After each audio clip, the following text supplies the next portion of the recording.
All right, everyone. Hope you're all doing good today. Hope you're all doing well. It's time for another episode of Speedruns from the Crypt, your bi-weekly horror hotfix. Before we do begin, one, I am McDices, and two, I do have a few announcements for you before we get into our list of games today. GDQ 2025, we live from Pittsburgh, Pennsylvania from January 5th to the 12th.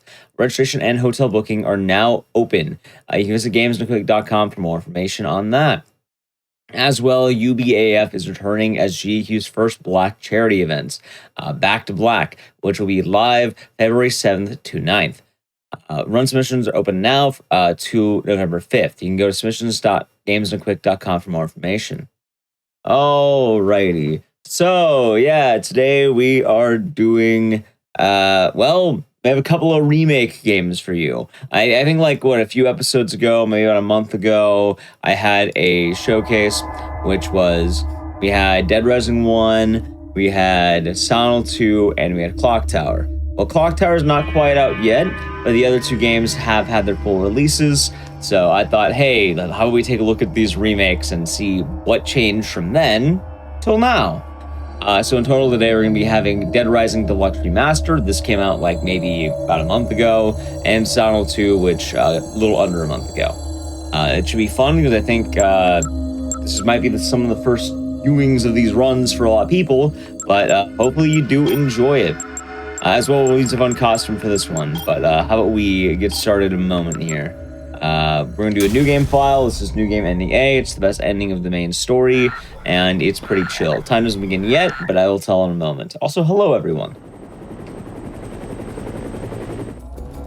Also, yes, I am McDices, I'm the runner today. I do have a lot of Dead Rising, so I thought it'd be pretty easy just to showcase this one for you. All right, anyway, after this cutscene skip, we'll be counting down. So, 3, 2, 1... and wait, go. We'll do it right there when that timer goes. We'll probably do it after this loading, but it's easier to do it there. Anyway, this is Dead Rising Deluxe Remaster. There are a few changes to this game from the original. If you've ever played the original Dead Rising, also, first off, how about we put on, we'll do that on after. This game has a lot of fun costumes you can use, so we can put on something nice. Anyway, if you ever played the original game, you may have remembered that jumping is a lot faster. Normally, jumping in the OG game is nice because you get a little bit of speed on the up and down. This game, it is a little bit laggier. However, you move generally faster. So, we're just going to be running over to our destinations until we get the skateboard, which we are still skateboarding, but it's going to be a little bit different now. As well, we do have something important to do in the intro. And there's also just a lot of things you can do here. You can get, level ups really fast now. Also, I left on the Mega Man music. We'll find out what we use later, but... Anyway, we have our prologue. Prologue, zombies flood the mall. We need to get out of there. However, before we get out of there, we gotta get a special tool. What that tool is going to be is there's a guy right there named Brian. Brian is going to have a special weapon for us. It's going to be a shotgun. He is now dead. That is good. So we're going to make our way right over there, and we're just going to go upstairs. That was actually really nice. Normally, you can eat a few zombie grabs if you're not careful, but hey, look, there we go. We got the shotgun almost immediately, and we're out of the prologue. All right, so before we actually begin, we're going to make a couple of, couple things here. One, I'm making a drink called Quick Step. This is going to allow me to run really fast. Two, how about we put on an outfit? How about we put on Ashley? That'll be fun. Wait, hold on. Let me do one more thing. It's like a song that goes with it.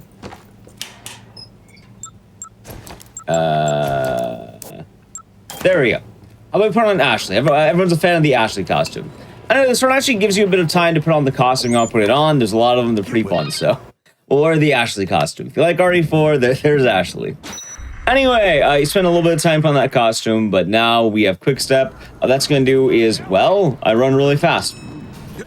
Now, it does have a slight ramp up, so that is something to keep in mind. I can't be jumping around too much. I want to stay mostly on the ground.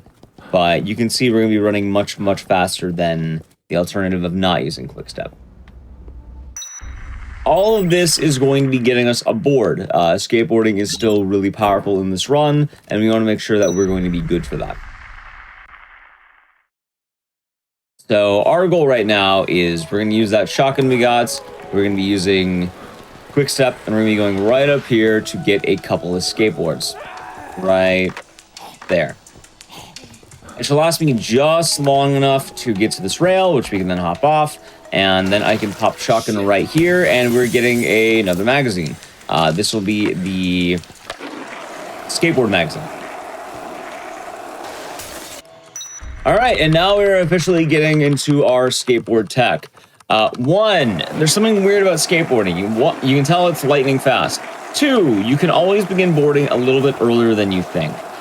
This run requires, well, I use controller, but also you have to use keyboard too, because every time you go through a door, you want to start mashing the accelerate button on the keyboard just before you even get in there. And that'll allow you to actually start boarding really early. Anyway, it is now time for Carlito 1. This is the first major fight of the game. Normally this goes well. Let's hope it will. We're going to get the shotgun out, and we're just going to pop them right about here. There is a mechanic on bosses that is going to come up a bit later. Not going to worry about that too much right now, but usually just getting him in the head and the body is pretty good. Good fight.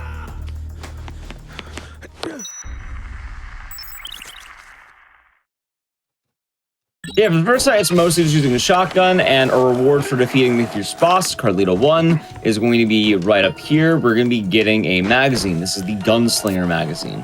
What that's going to do is, well, it's going to allow us to sling guns, if that wasn't apparent.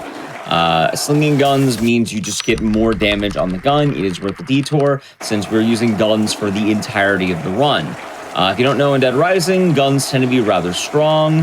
I think the idea is, you know, limited by ammo and not as good against basic zombies. But as you can tell, pretty much for zombies, we're almost ignoring them entirely. So it tends to work really well. Nice. Now, another question you may have really early here is you may notice I'm taking I'm braking before every single door. This game, Frank West, is really bouncy. So what ends up happening is if you go head on into a door and try dismounting, you're going to bounce off of it. You almost launch half the time. So it's one of those things that we really careful. I'm also angling Frank to be going the direction I generally want to be going after every single door. As I mentioned earlier, while you do have the ability to skateboard a little bit, earlier than the loading screen allows you, the problem is you don't get to choose what direction. So you have to pick it prior to actually entering the room. It'll take your last known position and just use that. Anyway, so far that is cases 1-3, case 1 pretty much entirely. We're wrapping up case 1-4, and we're hitting the second major boss of the game. I didn't talk too much about it earlier, but I did grab another item while we're doing this. I ended up grabbing a gun. It is the SMG. We grabbed it from a water fountain. Now, guns are going to be very important, as I talked about. But the reason why is because, well, 1, range, 2, damage. But there's another damage mechanic we haven't talked about yet. We're going to be seeing a lot more about now. The idea we're going to be getting into is the idea of shields. So if you've never played Dead Rising at all, Dead Rising games tend to have a lot of bosses. And the boss encounters, the boss encounters tend to have weird health states. In Dead Rising 1, it's pretty much just play the game normally and then you're good to go. Nice.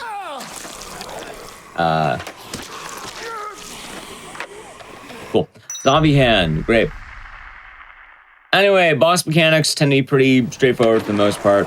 However, the thing I want to bring up is the fact that bosses in this game have something called a shield. What that means is the first attack you do will always do full damage, right? However, after that first attack, they're then shielded for maybe about 4 seconds.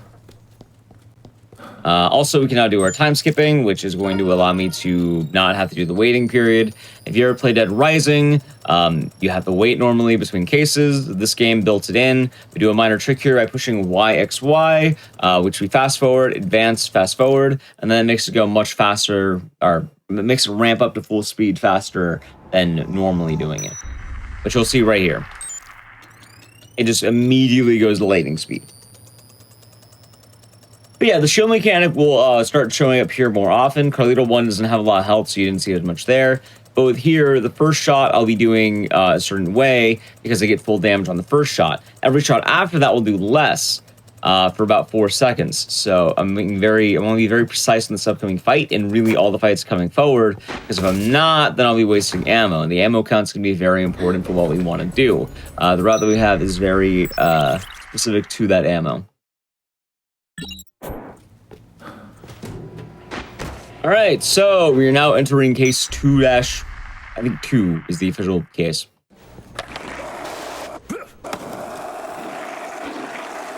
I do like how fast boards are in this game. Like, it's just pretty fun. There we go. So this cutscene will always happen here. This allows you to learn about queens. Not really a mechanic for me doing too much here, but it is in the game. It can come in handy in like larger runs, but for this category, we don't interact with zombies nearly enough to worry about it. So don't worry too much about that part. Anyway, Carlito 2 is one of the harder fights of the game. This is everything I've been pretty much talking about. First things first, we're going to take the skateboard. We're going to go up this ramp. Hopefully, I won't get gunned down while going. We're good. I did not get the laser sight. He's going to be right there. He's going to start firing. I am going to get out my shotgun, and I am just going to... All right, hit him once. And now, while I wait for this, I'm now going to start shooting him. His health will start melting. Why can't I have this Carlito? Why can't I have this fight whenever I'm like grinding out like, you know, attempts? Anyway, that was really good. There's a lot that can go wrong with that fight, but that was actually one of the best Carlito fights I've ever had. That is actually really sad. Why do I get that fight in this run? I never know. This is Ashley. She had a hard few years after RE4.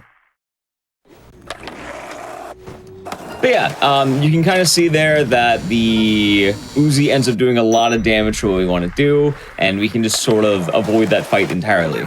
Normally, it is a lot tougher because you can get shot on the way there. He'll dodge a lot, which, you know, having your missiles straight up miss isn't very good. Well, yeah, because I know how rare that fight is, so normally, you know, if I'm grinding out a PV, I like getting a better fight. Meanwhile, this run, I changed costumes, I kind of messed around a little bit more in the beginning, so it's less likely going PB. Alrighty. Oh, I forgot to turn off the copyright safe music. You know what? How about we do this for one moment? It doesn't like DMCA or anything. You can do it for like streamer mode, but we can have our brief moment of Con Guru. There you go, there you go, there you go. See, this is the run where I'm wasting time to put on Gone Guru. Yeah, all you get is just the well. That's really about it. Just well. All right, so right now we are heading to the next boss. This is probably one of the like bosses I think most runners will spend the time learning the setup for because this one turned really fun. Nice. This is one of the more precise bosses in the game. This is going to be Steven. The idea behind this is, in the past, we would use the Comic's gun to kill them. However, the Comics are an actual threat now, so we can't really do that anymore. So what we're going to be doing instead is we are going to be popping Steven immediately with a shotgun. After that, I'm going to roll away. I'm going to hide behind this wall. And then, right about there, Steven will now get mowed down. And hey, fly routine, there you go. Steven is down. Really good fight. So that fight's one of those fights that I think is harder to learn than it is to actually do. As funny as that sounds. Because the fight itself isn't that bad when you get the hang of it, but learning that setup and like learning what you need to do just right is surprisingly hard. The big reasons why are just because with Steven, if you don't fire him just right, instead of being shot immediately, he tends to chase you. And if you get chased, you lose all your momentum of that fight. Alright, so this time, I do want to be very careful with my boarding. I don't want to hit too many zombies because my board health is going to start mattering. I need it to just not take too much before I get the skateboard mag. That will buff the health of the board, and we'll go through the park again. So something I haven't talked about just yet is there actually is a change of zombies in this game. Zombies do have a slight issue, and that issue is going to be they added a new type of zombie to this game. That type of zombie is the cop zombies. While they were in the original game, they were not nearly as threatening. The reason why is because now they actually shoot you. They gave zombies the power to shoot a gun, and gun zombies are not very fun to deal with. That was a weird dismount, by the way. So if I ever get randomly knocked off the board, there's going to be a lot of randomly getting knocked off the board. The game's very good at that. Zombie aggression in this game has been amped up to 10, so in general, it is much, much tougher.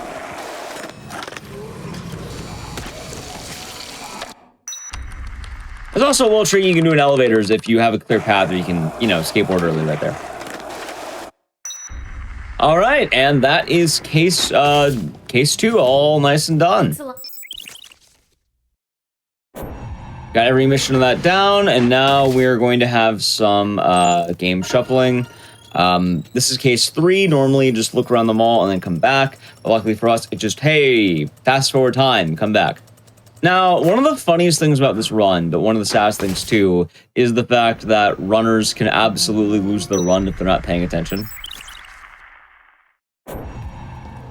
Is there anything you do with the camera log that happens after each door when you get out of the car? I'm not sure which one. You mean like the, not being able to steer the board immediately afterward, or the only camera lock I know about is in the, maintenance tunnels. Is like a glitch if you kill Carlito. But I'm not sure otherwise. Anyway, right now we are on Isabella. Isabella's fight is one of the meaner ones. And they kind of beefed her up a little bit for this fight in some ways. She's just a lot more aggressive.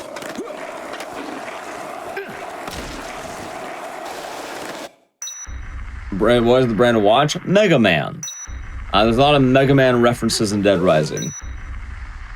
So that is one of them. Okay, so the Isabella fight. She's going to be on a motorcycle. Oh, you have to let the animation play out? Oh. No, there's no way of skipping getting out of a car. That is the only way you can get out of a car, if that's what you mean.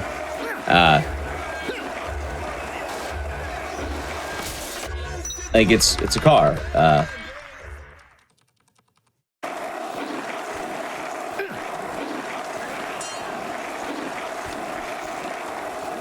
Story of this game: you are Frank West, photojournalist. You have 3 days to get your story. The zombies infested this mall. You gotta find out what happened. And you know what's gonna happen? We're about to get into a fight with Isabella. So we're gonna open with our shotgun once again. And this is what all of our ammo... This is literally what every bit of ammo I have is for right now. I'm gonna pop her in the head, we're gonna roll through, and I'm just gonna wait right here. And now we're just going to pop her down. Now, this fight wasn't bad. That was actually a really good fight. So the way that fight can go bad is Isabella can ram you early, she can decide not to stop. It's all very precise exactly on how she wants to go. Now, I know that didn't look too hard. That's, I guess, a part of the practice speed running, huh? But the big thing there is just making sure that Isabella doesn't lose tempo too much. It can get quite bad if Isabella decides, hey, I'm going to run away, or I'm going to just go in loops constantly. In addition, you can get bad RNG with zombies in that fight, which, that can happen quite a lot. Ideally, you wouldn't want that to happen, but it can. As well, I let the time roll a little bit more than just the hour mark. Every square on that timer on the left side is an hour. I'm letting it roll near the ending because this should be better for me when we get to the next portion. Funny enough, here's a minor little trick, but it does save time. You want to kick immediately.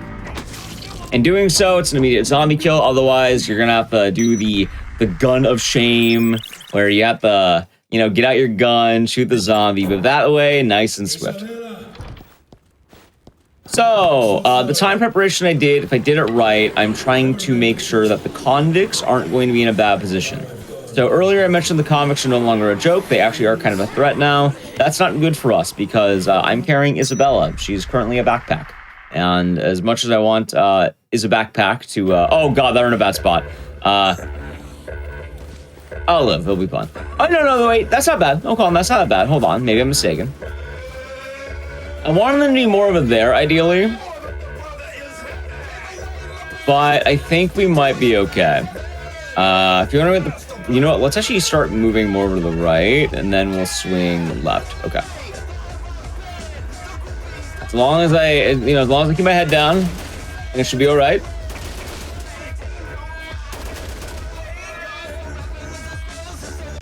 Okay, we're good. That worked. Yeah, so now you have to actually prepare for the convicts. You don't fight them, but they will try to shoot you. And it is not fun just having Isabella get constantly looped from getting gunshot to getting grabbed. Gunshot, grabbed. I'm actually walking a very precise way around all the zombies. These guys aren't that bad over here because they'll try to grab or hit me. However, the cop zombies, like, I walk behind them because I do not want them, you know, shooting me in the direct line of fire. Overall, though, pretty good Isabella section. Normally, as long as you go through without getting hit, it's pretty solid. I think my PD even has a couple of hits. Dude, I wish that I was actually, like, timing this properly. Dead Rising uses an in-game timer to, you know, so it's not competitive on the... Oh, never mind. Spoke too early. But it uses an in-game timer, so you don't have to worry about loads. It removes them. You don't have to worry about, oh, how's my run doing? No, you can... If you have any type of computer that can run the game, you're fine. Nice.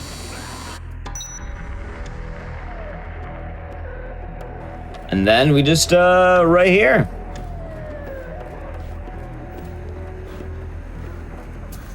All right, so now, oh, nice. Time for a weird mission. This is a mission that is normally quite difficult. It is still difficult in this game, but it is going to be Bomb Collector. I do think Bomb Collector is probably one of the more important missions in all of Dead Rising. I think this is like where a lot of the learning curve happens, especially in this game. So Bomb Collector is going to be a mission where that boss we killed twice, Carlito, he came back. You know, I know we shot him in the head like 3 times. You know, he rolled under it. He walked it off. So what Carlito's gonna be doing is he's putting a bunch of bombs in the maintenance tunnels, a place we haven't been to once yet. Now, a route of ending A is that I've ignored the maintenance tunnels the whole time. Skateboards are so fast in this game, it's just worth it to straight up go to every encounter when we get it. So I haven't actually been to the maintenance tunnels yet. Now, the problem is, during this part, I actually need to grab a key in addition to doing the route backwards. In the original game, you'd be taking a set path every time because you already have access. We don't have access yet, so I need to go the exact opposite way, which would be kind of funny because if you try running Dead Rising Original and Dead Rising Deluxe Remaster, you end up getting very, very confused between the two games because reasonably going the exact opposite direction between the two of them does get a little bit tough. Yeah.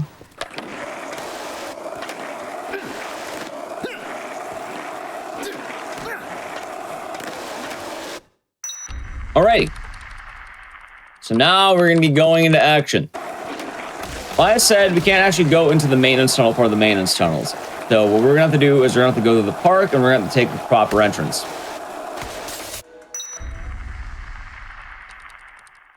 Comics are still around, by the way. They've just been chilling. The park is theirs. They own this. They own this park.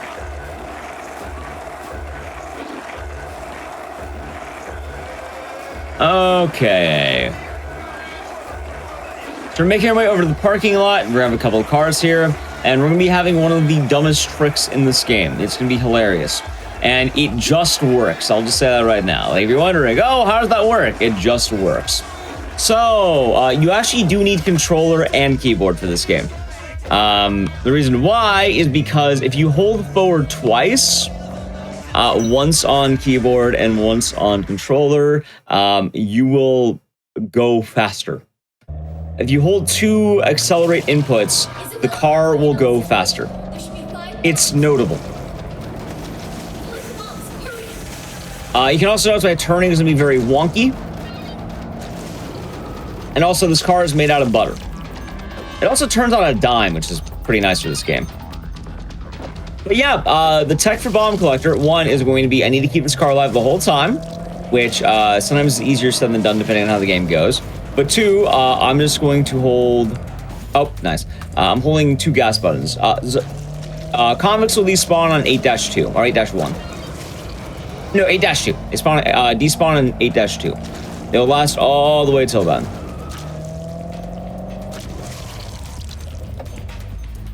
Yep, holding forward twice, you will go faster.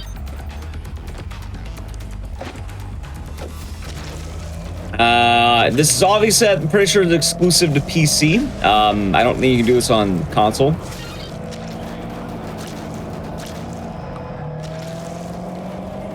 It is a neat little trick. Funny enough, the same trick is used in Dead Rising 2, which of all the things to come over from that game, it's that and like the shield. But it does make for a rather easier sections. Holding 3. That's a good question. I can't imagine holding 3 would actually work. By the way, if you're wondering how I have this working, I am playing with the controller entirely, and then I have like my pinky on my key that does the acceleration. It's a very awkward setup. But once you get the hang of it, it works quite well.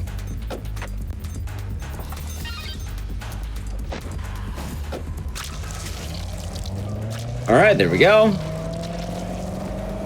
Another thing about Carlito is his car is a lot more lethal now.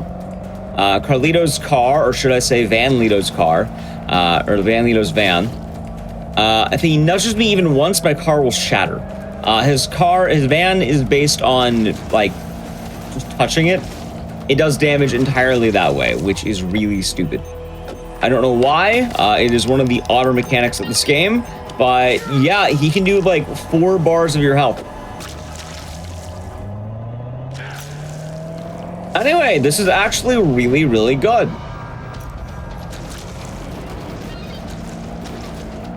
Like, this is an almost near perfect bomb collector. I think I may have had 1 hiccup at one point, but other than that, pretty solid. And we're just going to ram this car into the wall, because I'm not going to need it in a moment here. So the whole reason that we're coming down here is as well for this maintenance tunnel key. We are going to have to come back in here later, so it's going to be good to have. And now skateboarding is pretty fast, so as long as Carlito doesn't hit me, we're good to go. And normally he shouldn't. Oh my god! Well, now you can see that damage, right? All right, almost perfect. Almost perfect. Almost perfect. That's Bomb Collector. Nice. That was mostly good.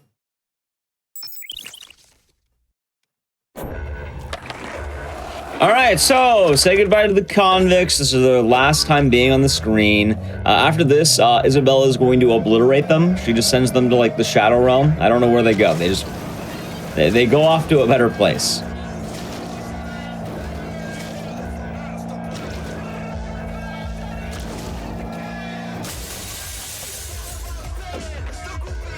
All right. Yeah, the acceleration trick is good, and then as well, the boarding is one of the big things that I think a lot of runners tend to like. That I think that's where a lot of the time save is, just on boarding for a lot of people. Ashley's looking rough. She had a hard few years. There's like the rubber bouncing.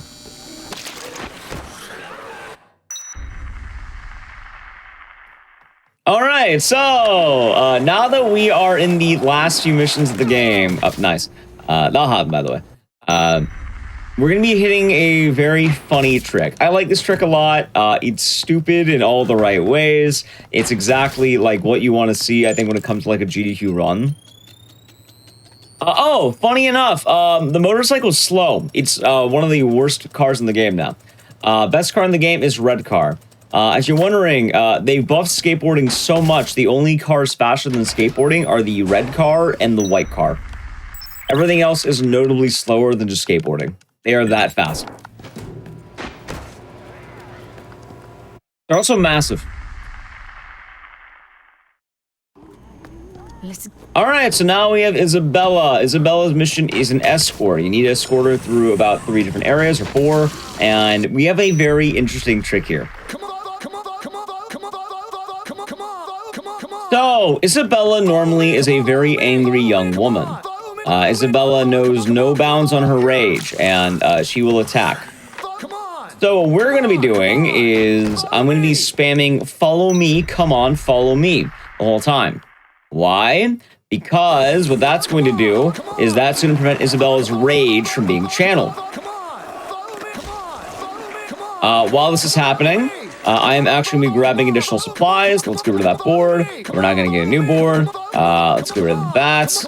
I'm also going to be grabbing some safety stuff. There's an OJ right here. I'd rather not die. Also, Frank can say follow me while drinking a nice jug of orange juice. But you can see the whole time Isabella isn't really, you know, attacking zombies. That is ideal. In fact, the zombies are attacking her. Think she should be good? Probably. Ah, barely missed it. That's fine. She's on the ground, so I figured, like, hey, why not go for it, right? There we go. But yeah, the whole time, just follow me. Come on, come on, come on. Follow me, come on. It's a really dumb trick. We don't know why this works. This only works on Isabella. It does not work on any other survivors in the game.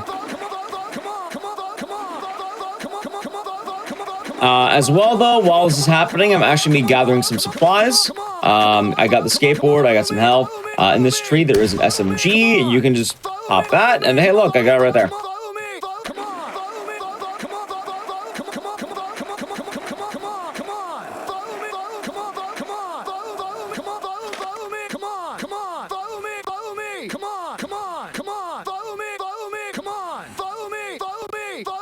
See, nice and easy. Isabella's activation's right at the bottom of the stairs. So we can just dive on in. Oh, nice. Well, now we're good. Now we're definitely good. Why spam follow me? I just explained it. I literally just explained it. Where the idea behind it is this will prevent Isabella from attacking. Otherwise, Isabella will fight every single one of these zombies. Isabella will not win that fight. She never wins that fight.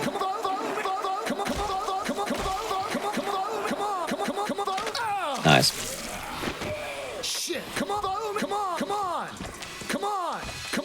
Also, there is, up right here. So when Isabella is better at fighting, we do. I've watched the revised movies. No, I have not. I'm aware of them. I've not watched them. And hey, that's pretty good. We have full health. I probably could, if you need like another shotgun, you can grab them there. But we have everything we need. And that is 8-2. Like I said, one of the dumbest tricks in the game. Yeah, I don't know why it works. You just spam follow me, and then Isabella follows you.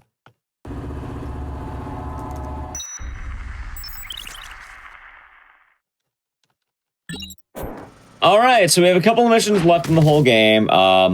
There are 3. We have Return to the Safe House, the final boss, and then Return to the Roof. I should say Return to Isabella and then Return to the Roof. I should mention that skateboards are very durable in this game. So you can kind of just do that. The convicts are gone. They're no longer here, so no more sweet sounds of Gone Guru. This is now a safe place.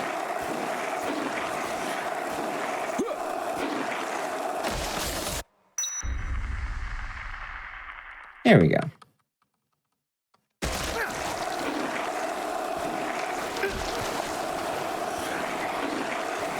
All right, not bad. But yeah, doing a lot of the same skateboarding tricks in these areas definitely becomes a necessity for the run. If you have not ran this or you do not know too much, you're almost always going back to the safe house. So it's a very familiar journey each time.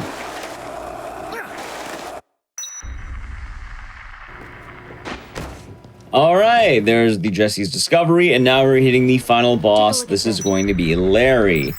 Larry isn't too bad of a fight. In fact, he's pretty chill.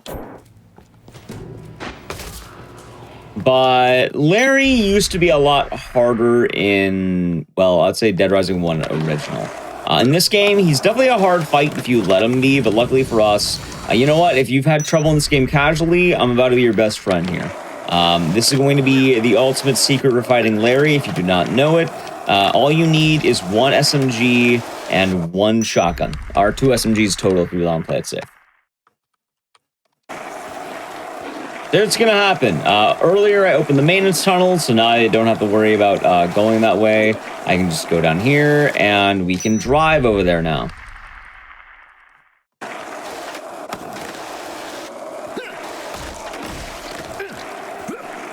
There's the white car. While this is happening, I'm actually gonna go over to my shotgun in the inventory. We're going to be driving right up to the door. Once again, Larry does have the same mechanics, so as per usual, it's going to be shotgun into Uzi. However, the way we're going to do this is going to be very precise, I should say. I wouldn't say this fight's too precise. It is one of those things that you need to be aware of his attack patterns. Nice, by the way, game. If you're not aware of the attack patterns, it can go wrong quickly. It's one of those types of things. But luckily, if you just... I don't think you're ever at risk of dying in this fight. It's just whether or not you save big time or small time.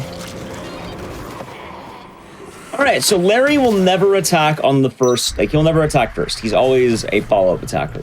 So the way it's going to work is I'm going to pop him in the head. Let's pop him twice. I'm going to roll away. And now I'm going to get out the Uzi. I'm going to hide behind this too. Anyway, I'm just going to hide right here. I am hoping that Larry will just hit me with... preferably not meat. The ideal attack you want is knives. So if you stand right here, he can never hit you. Alright, and Larry's dead. There you go. He can walk up to you. Usually he won't. There is a cheese spot for that fight now. That's the final boss of this category. So all I have to do now is we just have to do the run back and we are good to go. Nice bonk.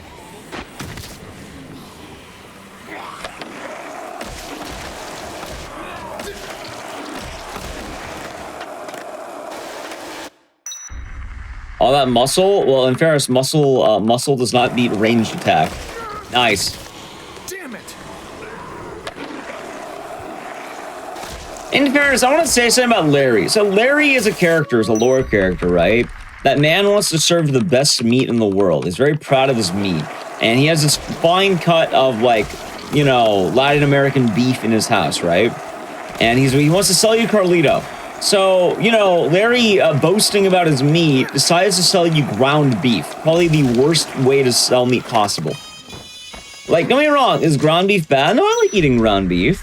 But if you're boasting about how good your meat is, why would you ground it up?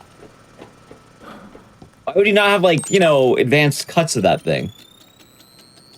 Larry's a fraud. And that's why we had to fight him. He was selling us bad meat. Alright, so at this point, we're actually doing all of the rest of the time skips of the game. Time comes up when we get to the roof, which is going to be a little bit more, but we can actually save a bit of time here by just doing everything right here.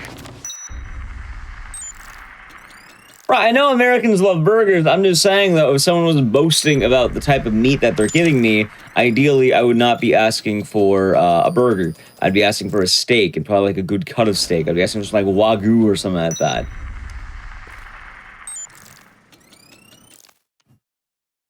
It's not bad to have. I'm just saying a man of Larry's caliber is clearly lying to you. He tells you in the cutscene, I have the best meat in the world. If it was so good, you would be grounding it up. I always bring this up because it's a major plot point that he won't sell you a non-grounded meat. So that's why you have to kill Larry, because he's going to murder Carlito otherwise. I mean, Carlito dies anyway, but, like, still. Anyway, you can let the time go surprisingly fast. We're going to be going for 10 a.m. in-game time. That is going to be right before the helicopter spawns. We do this because otherwise you have more cutscenes to watch. And more time skipping to like there's just more that interrupts you while you're heading back. All right, so at this point, all that is left to do is go to the roof. All the zombies are gone. All the military are gone. Everything in the game is gone except for us and the mall. Pretty good run so far. Honestly, I think this is like beating the estimate I wanted to have. Originally, I think I was like, oh, I want like 43 minutes or something, but like, I feel pretty good. Well, talking to Isabella, we already did it. That's why we head back to the safe house.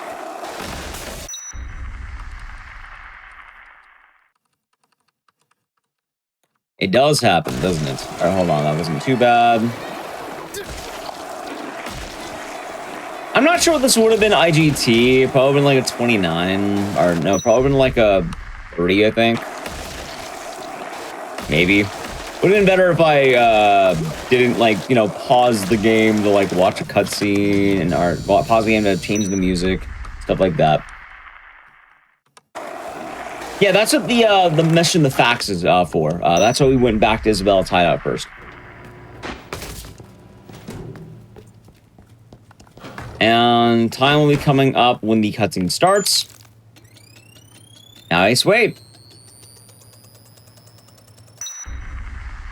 And time. Yeah, that is Dead Rising ending A right there. We have made it to the roof. We've done all of 72-hour mode. This is the main game. While there is an overtime mode, that would be in another category. Most Dead Rising runners ended on ending A. It's a very nice category. As well, the military is wild in this game. You didn't get to see much of them in this run. Thank God you don't, because they are brutal. They are mean. Very mean, I might add. I'll be damned. The game runs pretty well. That son of a bitch made it. That must mean he got his scoop. I can't wait to get my share of the tape. Nope, you just have to be anywhere in the safe house. It works in the original game too, funny enough. All right, so I'm sure Ed will have a happy ending, you know, as he comes to save us, right? He waited, He waited 39 whole minutes. Imagine, he flew out here, he waited 30 minutes, and now he's ready to get paid. What a guy, right? He just watched us for 39 minutes in some binoculars, right? And you played any Capcom game, you know what's gonna happen. You know exactly what's gonna happen to that helicopter. I'm sure he'll have a long life and a happy ending, right? I'm sure nothing bad will happen to him. Wait a minute, I just realized he's wearing headphones. Wait, Ed, look behind you. No! He can't hear us. He has AirPods in. And you know, he's dying.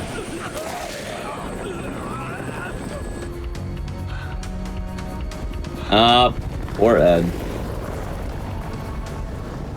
And, that's, Dead Rising ending A. I do hope you all enjoyed that. I have been your runner, Igdisis. I do a lot of horror games, a lot of horror speedruns. So if you're a fan of spooky stuff, I have been your runner for this run, and I'm sure my link was somewhere. Twitch.tv/Igdisis. I post a lot of Dead Rising stuff, a lot of every horror game really, but I do hope you enjoyed that one. Anyway, from runner to host, let's talk about some, I guess, hosting duty stuff here, right? We do have more runs coming up for you in a moment here. We're gonna be having Silent 2. Before we get to that, I do just want to say a few announcements really quick. One, Games Done Quick is hiring. We are looking for an event programming lead that will be responsible for the 10,000-foot view of our mainline event schedules. If you are interested in knowing what it is, you can go to gamesdonequick.com/jobs for more information. We have the GDQ official Discord with a Hotfix role, where you can find more upcoming events, which you can find at !Discord. And lastly, as well, if you missed out on any of our shows or events, be sure to check out the VODs at youtube.com/gamesdonequick. Anyway, all that being said, we'll be right back with Silent 2. It's going to be a much longer run, so don't go anywhere. We'll be right back.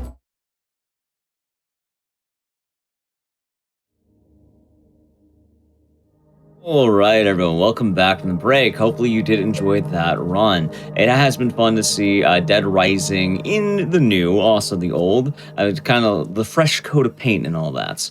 Remakes are always fun to see, and, you know, while Dead Rising was more or less the same, I think they called it a deluxe remaster. It does play quite similar to the original run. Now, this next game is going to be one of my personal favorite games, and a remake of such. You've probably seen Silent Hill 2 many times on the GDQ Hotfix, whether it be the classic any percent runs of the OG, where you kind of just go through everything, or even hard if you watched what GDQ earlier this year. That being said, though, this next run is going to be a little bit longer than the original. The remake has added quite a lot and changed quite a lot, so if you've never seen it, it should be quite exciting. Anyway, here is Silent Hill 2 Remake hard with Captain Ezekiel. Take it away. Thank you, Ek. Hi, everyone. As Ek said, I'm Captain Ezekiel, and it's not my first rodeo on a hotfix. I've been graciously invited many times before, and I do appreciate the opportunity to come on and show you guys these horror games we've been cooking up. So we do have Silent Hill 2 Remake here today. Before I go any more about the category, I do have a commentator with me if you want to introduce yourself. Hey everybody, my name is Neil. I speedrun a lot of Silent Hill 2 OG, the Enhanced Edition, and now the remake. And you're in for quite a treat. This run is definitely volatile. Yeah, that's a pretty good word for it. So, like I said, we are doing hard. We're actually doing restricted, which means we are not doing the FPS manipulation glitches at this time. So it's gonna be a very vanilla run, but we use a lot of speed tech in ways you'll find. So I'm gonna go ahead and start the game here. It starts after I skip the first cutscene. We're doing default. This means we're doing new game. We're not using new game plus. All right, so you can go ahead and start the timer in soon as it gets me through here. All right, need to wait for the load screen because games. All right, so timer can start in 3, 2, 1. Good luck, buddy. Thank you. All right, so Silent Hill 2 Remake, probably up there. And I will say up there in terms of games, just in general. If you have not played this game casually, please do. You're doing yourself a disservice by not playing this. Even if you haven't played the original, it is not required to play this game. And I'm sure could also agree with that. This was actually a very amazing remake. They did a lot of good things right. There's a couple things on a technical level that are not very good, but that really only bothers us speedrunners. But otherwise, I'm a big fan of this game. Yeah, definitely did a lot of justice to the original. I know we were all hesitant with Bloober in the mix, but they absolutely knocked it out of the park. And yeah, a lot of differences. So if you've seen the original Silent Hill 2, there's going to be some parts that you definitely recognize, and there's going to be a lot of parts that just didn't exist in the original at all. So a lot of new puzzles, a lot of new areas, especially in Labyrinth and Prison, that didn't exist, and it's quite a wild ride, especially in hard. So hard means here hard action and hard riddle. So enemies are very painful, and the riddles are just a little bit harder. Yeah, there's no distinction between puzzles in terms of the speedrun boards. Granted, light is about 3 seconds faster, but I learned the game doing hard puzzles. A lot of people did, and at that point, you could save 3 seconds switching over, but you're losing about 2 days off your life having to go and relearn all of the puzzles, and there are a lot of puzzles. So it's not really worth it at this juncture. Eventually, it will be, but right now it's not. And a couple things you're going to notice off the bat. If you notice the game stutter, that is not your stream. It is not my stream. It is the game. Probably the most notorious issue with the game right now, due to some Unreal Engine 5 problems, is that the game has some stuttering. Not much anyone can do about it. We kind of just have to deal with it and live with it, and that's totally fine. They did fix a little bit of it with the most recent patch, but you will notice it. So if you do, don't panic. It's normal, quote unquote. It's expected right now. Some areas better than others, definitely. There's a few spots in specific where it's just like you can go to anybody's stream and you'll see it stutter in the same spots. So it's just something with the engine. Hopefully we can get a patch that fixes it entirely, but for now it's definitely manageable. Yeah, definitely a lot better than it once was. A couple things about the game with the intro here. Similar to the OG in a way, we kind of just have to run through Silent Hill a little bit. Though in the remake, it's a lot longer than it is in the original. Mostly because they fleshed out the areas a bit. There's a lot of things you can go in and run to. and explore, which is obviously, part of the remake and this new camera angle, so we're given that opportunity. But we kind of have one goal in mind, is we need to get to the Woodside apartments. And that's done through this, you're going to see a lot of puzzles in this and be like, that's surely not a convenient way to store a key, right? But that's going to come up a lot. Basically, we have to go fix a record player to get a key, or a jukebox rather. And yep, that's basically the premise of this first intro to the game. Yeah. In the original, we reach the apartments at like the 5-minute mark. And in this, it's like the 10-minute mark, right? About that. Yeah. So yeah, definitely sort of doubled the length of this intro. But to be fair, casually, there's a lot more places to explore and things to do. In the original, you couldn't really go into any of the buildings unless they contained a key item for the most part. But in this, we have a lot more sort of atmosphere. Yeah, they did a lot of world building with this. You'll notice this game is a lot of walking. This game, as a little bit of a notorious thing currently within the speedrunning community, is that it's very hold W. This game does have a lot of point A to point B running. What interests me about the game and what makes it harder, especially in hard difficulty, is there are enemies just everywhere, and the damage scaling on hard is pretty severe. And enemies really make your life kind of a living hell in a lot of situations in this. So it's not as simple as just holding W from one point to another. There are situations where it is like that, which you'll see later in the game, like going to the Historical Society we're kind of just running around. But other places you'll see me running down, and it looks like I'm just running past enemies, but every single enemy I run past, I am losing years off my life in panic, because an enemy in this game, and hopefully we don't see it, or maybe you will, they're unbelievably lethal. They scaled the game very well for hard. They made it very actually hard, but a little too hard sometimes, where enemies are just a little crazy. The biggest difference between hard, normal, and light, which are the 3 difficulties, is that enemies are tankier. Nothing changes with like ammo or anything like that. That's all stable throughout all the difficulties, but enemies are significantly tankier and faster on hard. And James gets absolutely melted. For reference, James has 100 health, and the standard enemy in the game will hit James for 35. So it doesn't take long to die. Yeah, losing about a third of your health on every hit. And some of the rooms, when you just run past a single enemy, it's usually relatively okay. Some of the rooms are like packed, where because we're just running past them, picking up a puzzle piece and then looping back to go solve the puzzle, you end up with just like stacked rooms of 4 or 5 enemies, and just a little claustrophobic. Yeah. So this is the radio we're going to grab here, and this is our first enemy. He's super scripted. We can dodge him, no problem. This game has a dodge, and the dodge is incredibly good. Like, it is super, super powerful because the iframes on it are just insanely strong. Yeah, it's sort of the dead hard of this game, where you're kind of untouchable while you're in the animation of dodging.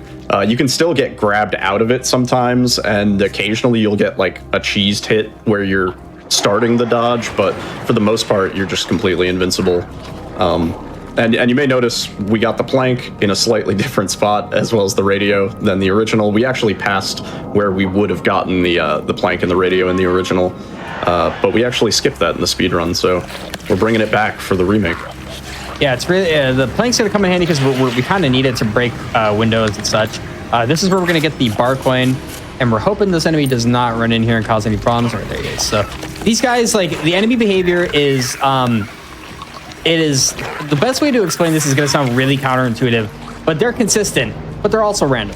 Enemies, I firmly believe we have no evidence to truly really support this on a technical level yet, but I'm pretty sure that much like the original, this game is seeded, and depending on which seed you are on will change how enemies behave and where they are, and also the solutions of certain puzzles. The way that can be supported is in the apartment, there's rooms of enemies, and sometimes those enemies are just entirely different places depending on your playthrough. And it can be a big problem. So what you're going to see me do a lot is, and you might even hear it being picked up on my mic, is I have to react to what I'm hearing when I run past an enemy. If I hear them start something that I know is going to hit me, I'm going to mash my spacebar to make sure I do not get touched. Yeah. We grab a couple key items here. I hope this guy doesn't spit on me. Oh, nice. We actually got really lucky here. They're not here. Yeah, even in these first opening areas, we're already kind of like crawling with enemies. There's like 3 dudes in that one room. There's the dude right outside, and as soon as they lock onto James, it's kind of requires a dodge at that point. And some enemies don't really even have an audio cue. I always say it'd be really nice if we had a rear view mirror to see like what's going on behind us, because the enemies sometimes just sort of rubber band over to James to him. Yeah, that would give me crazy anxiety. I would be checking it 24/7 to see, like, because I could hear one behind me right now, like, and I'm like, if he's, like I would just be looking like, oh geez, like, it's truly scary.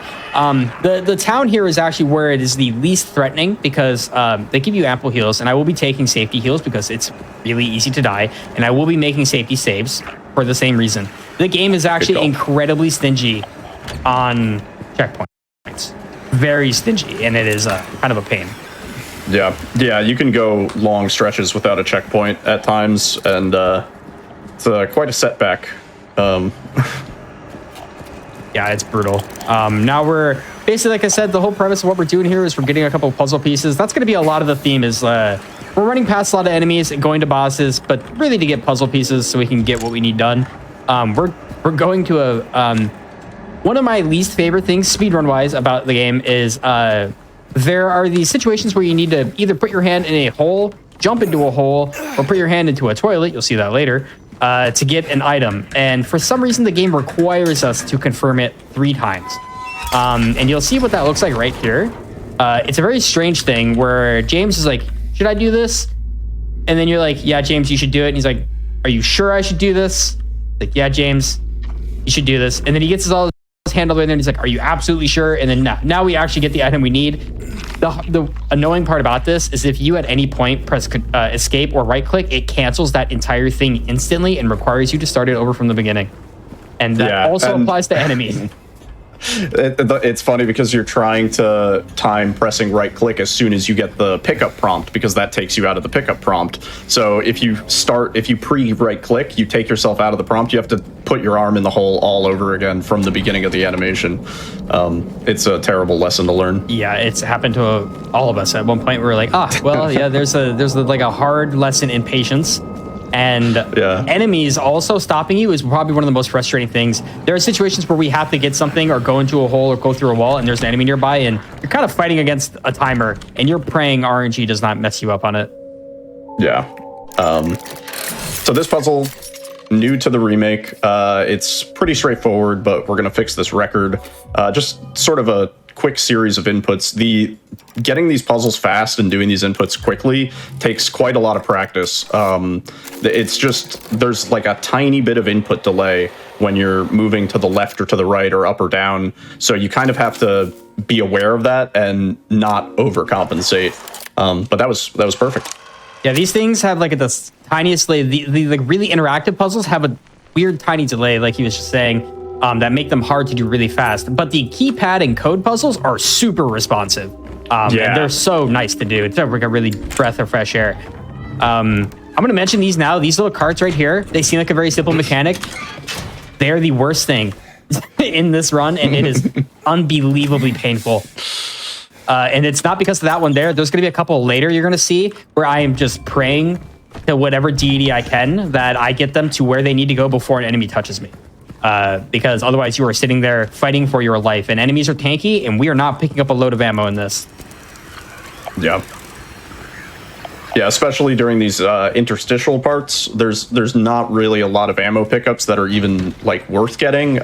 Once we have the gun, obviously, but because a lot of the pickups are just like 1 bullet, 2 bullets at a time. So we're kind of angling for the more potent pickups, I guess. Yeah. The game really picks up pace once the apartment starts. The intro is relatively slow, as you can see, kind of just running around. Once we're in the apartments, we're actually the game gets harder, and they designed the game specifically for this, and it makes a lot of sense. When you're in corridors and when you're in tighter spaces, the game becomes significantly harder because you have nowhere to go. And enemies become way more abundant in these situations. So learning how to time your dodges, learning how to know, you have to know where you're going. You have to know where you're going And if you don't and you get lost, you can very easily just find yourself dead because you took too long to go somewhere, and now enemies are blocking where you need to go, right? And that is like one of the most devastating things about the game is where an enemy is standing in the place where you need to go, and you're like, well, shoot, I kind of need to go there. And they're not going to move, and they are not going to be easy to get rid of. Yeah. And sometimes you can end up in, like, I've had so many situations already where the enemy is in a spot that you've never seen before, you know, in a doorway or in a staircase that, like, you know, you've never seen how they got there or anything like that. Grabbing the flashlight, iconic. Nice bait. And then the key. So we're now in the apartments, as you may have noticed. Oh, God. Oh, he did the second one, too. He's going crazy in there. He swung at me 3 times. Yeah. Normally what you would like is you dodge and you grab the key, and then he does another swing, but you're already on your way out, and you can just dodge it pretty easily, but that's okay. That's why we grabbed this health drink, and now we're back. We're vibing. Yeah. The game's health system is pretty simple. Syringe will take you to full health. A health drink, I think, heals you, I assume, like 25%, 35%? Yeah, I think it's like 25%. It's less than an enemy hits you for, which is really messed up. Yeah. Yeah, so if you take damage and you use a health drink, you're not at full health, but it kind of looks like you're at full health, which can result in a situation where you can really easily die in just, 2 or 3 hits. Just adding a little bit more math to the to the run. Yeah, we have a strat later where we are going to fight Pyramid Head, and we are intentionally going to be taken to very low health in order to do the fight faster and more consistently. So I have to heal myself to full before that fight anyway, so you'll likely see me take another heal regardless of what happens from here till there. Also, we just skipped the cutscene where we met Laura. We ran into her, and she called us mean names. Not cool. And she stepped on our hand. Yeah. A little bit different than how it went in the OG, just in terms of like all these puzzles that we have to do between actually getting the key that Laura kicked away and using it, sort of. That apple pickup is really annoying for some reason because James pulls his melee weapon out, so you're kind of like sitting there waiting to get the pickup. It happens in a few other spots too. But yeah, squeezing past a lot of these enemies, as long as they're not aware of you, you're usually okay. So that initial sort of turnaround, noticing James, that's kind of fine. It's once they're active that they're really dangerous.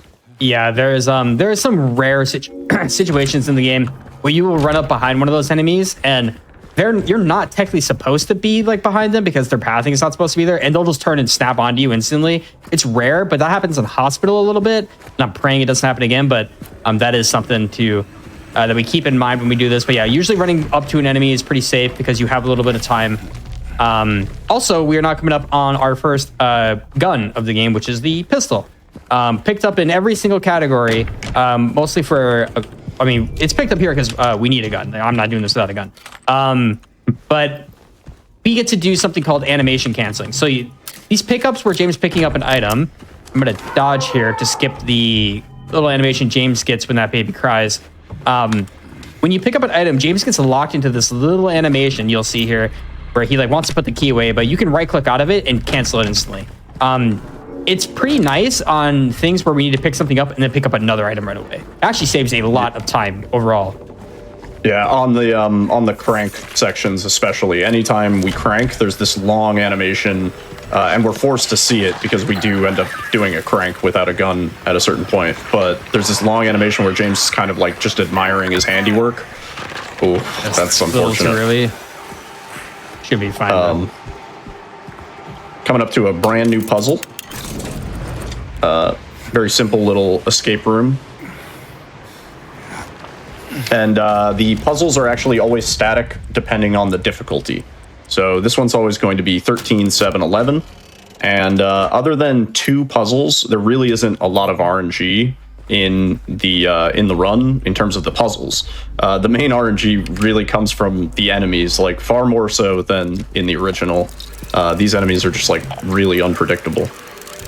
Yeah, the enemies are super unpredictable. There's a couple of puzzles that are RNG. 2 of them are nightmare levels of RNG, and then one of them is just kind of like baby RNG, where it's like some pieces are turned a little bit differently. But there are 2 big RNG points in the run. We'll get to them much later, and when we get to them, you know, we'll obviously call them out. But otherwise, RNG is not too bad. But really, the enemies are definitely a big part. Hold on, there's a fella closer than he should be there. Oh my gosh. Being in a puzzle with an enemy is nearby is very stressful. Speaking of enemies nearby, this area right here on hard is actually really scary because there's so many of these like enemies I have to make sure I'm listening to.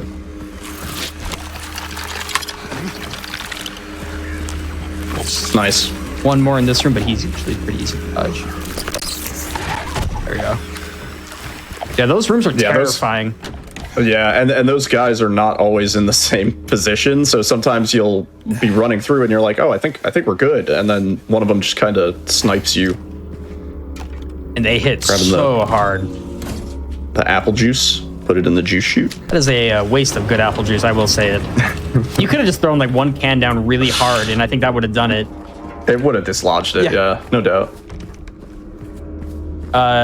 Now we're going to be introduced to another character, a fan favorite, I would say, for a lot of people in this, is Eddie.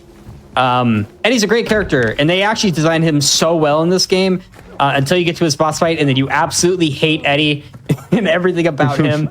This dude is a D1 track star athlete. You'll find out later why we say that. Hey, who's there? But we run into Eddie, we get introduced to him, and then we're just like, see you later, Eddie. We got to go get a coin. Designed just like the original. We're going into this pool. These enemies here. We're gonna grab the snake coin out of this, and we're gonna sneak past these guys. Nice. Oh yeah. Oh. So interactions. Yeah.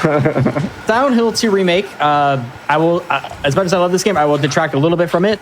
Interactions are bad. They are just bad. I don't think a single runner has anything good to say about the interactions in the game. And by interactions, I mean picking up items, opening doors, unlocking doors. They are very buggy.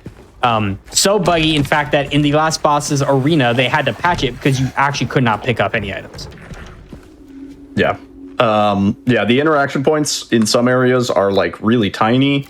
And if you're too close, it won't work. Zeke's going to do some quick inputs here for this puzzle. Again, this puzzle's static. It's just a matter of sort of memorizing which pieces you have to flip and which you have to move in what spots. And then we get the key, and that's the first half of Apartments done. Pretty clean. Yeah, not too bad. Took a couple extra hits, but you know, that's just keeping it interesting. You guys know it is scary. I mean, really, as much as I like to say I'm confident in this, you know, run, and I am, you could die at any point. I am the world record holder for this category and for a couple others, but this one primarily is one of the harder ones because obviously it's hard, and it's just hard to not die. My most recent world record one was the first one to not have a death. So we're hoping we can do that again for you guys. Well, maybe not the world record part, but the not dying part would be very nice. That'd be super cool. That would be super cool. And now we're in what's Blue Creek, right? Yes. Yeah. Yeah, kind of the other world apartments, which is a section that we didn't have in the original. It was just kind of another set of apartments. So this whole section is entirely new. The way that we do this upcoming clock puzzle is all new. And it's really cool. It's a cool area. Not cool because of the enemies, but cool in design. Yeah, the enemies in here are just awful. Like everyone. Yeah. There's just like that guy's breakdancing in the kitchen. He loves to slide around. But the other world apartments is a very easy place to get lost in, just like the wood side apartments. All very easy to get lost in. I'd say that's one of the biggest learning curves of this run is knowing when and where to go. I know exactly where to go, but it doesn't make it any easier because you just have certain enemies to deal with. Like there's a guy in here that on easy we could skip, but we can't do it on hard. I have to blast him. Oh, someone buy me aim labs. Nice. Take care of that guy. If you don't, he will stop you from breaking this wall. You can get around it on easy. You just can't get around it on hard because he's simply just too fast. Ammo in the crib where it should be kept, I suppose. Don't store your ammo in the crib, guys. That is not where that goes. All right, so the whole premise of this is we're kind of going up and around creatively through different areas that we can't get to by like going through like a conveniently open window. and to unlock certain doors so we can get items. And the whole like gist of this is we got to get the clock puzzle pieces. We have to get the minute, the second, and the hour hand. And this is the route to do that. A lot of it is, you need to come in here. There's like a clock up there or an alarm we have to knock down to get the hour hand, but we're instead going to come in here.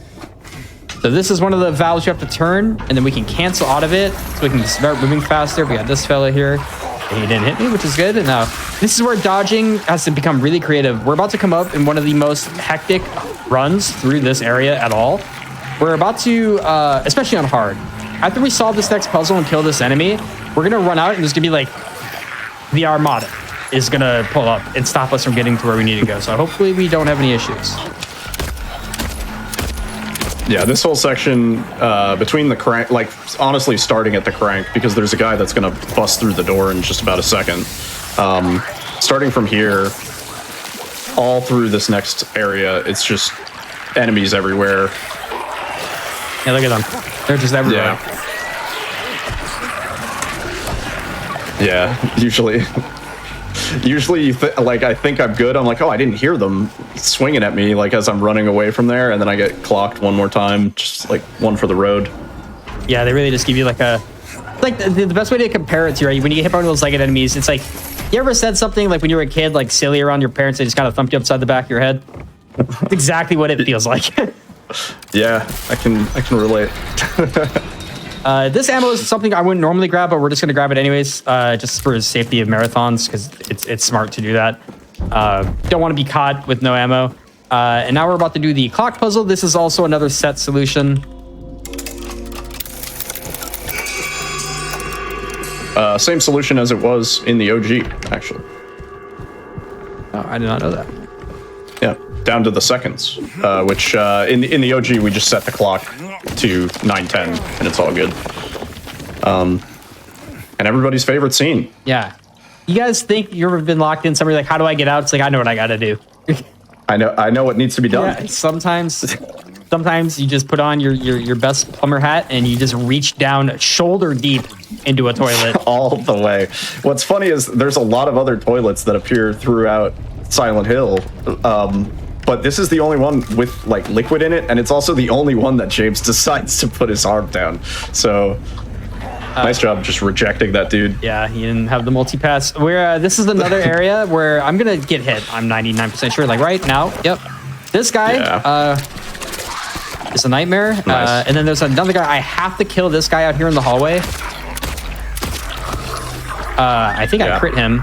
There is crit in the game, where you can critically strike enemies and do a little bit extra damage. Sometimes it's awesome. Sometimes it's not. It can sometimes happen in a situation where it's not good. But hopefully we don't run into that. Get this part we need here. The reason I have to kill that enemy is because I have to go do this puzzle in a moment. And if he's left alive, he will come in there and he will remind me that I am human and kill me on repeat. It is not fun at all. Yeah, 100% of the time that guy will interrupt you out of the puzzle if you leave him alive. It's unfortunate. He's very protective over this key. This is his key. Yeah. And this takes forever. Like you actually are sitting here staring at this for like 3 seconds. Like, okay, come on. There we go. Yeah. So this section is a lot of looping around. So you're going to see us jump back down, and then we're going to come back up, and we'll be back at the clock. Sorry about that. Pro tip. Oh, no, you're good. Pro tip, if you ever do play this game casually, or if you are playing it or speedrunning it, and you jump down those holes, there's a few of them in the game, do not pause. I'm going to tell you right now, if you pause jumping down those holes, James can't move. I don't know why, but it is a soft block. So just don't pause jumping down those holes. I really had to go to the bathroom in the middle of a run. Next time I'm going to learn to just hold it, because I lost a run there because James just freezes in place and refuses to move. I didn't even know that. Yeah, it's scary business, but now you know. Now, thankfully, we are done dealing with enemies until we get to PP Head, or Pyramid Head. We call him PP Head, but it's Pyramid Head. He is a very interestingly designed fight. In a way where it took us a bit to understand exactly what is going on with him. I was losing my mind, and thanks to like tool developers like the Demented Salad, we were able to figure it out.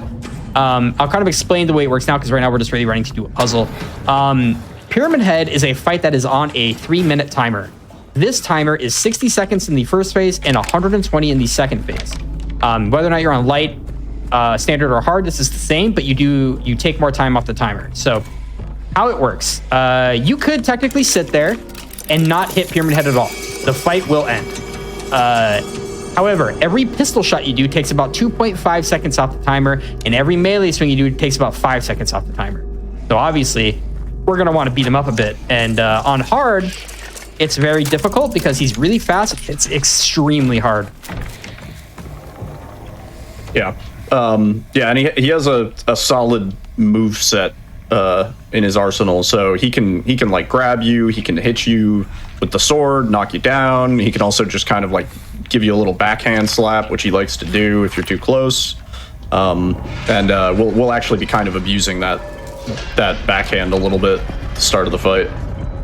Yeah, he does like an instant shove, which is kind of annoying casually because it's a little unfair if you think about it. But yeah, the fight is semi-scripted. So I'll have a game plan going into it. It can go off the rails, but hopefully it does not. So I'm going to take a heal now. This is going to bring you up to full health. And when I go into this fight, the idea is I'm primarily going to be meleeing him in the first phase until I get him to a point where I can kite him across the room and kill him close to the door. If I do everything right and I dodge the way I'm supposed to and I don't get owned, hopefully it goes really well. But fingers crossed, guys, that this guy does not own me. You got this. Yeah, so opening of the fight, he's going to come in and just go for some melee. Nice. He actually was being kind of generous, not going straight in for the shove.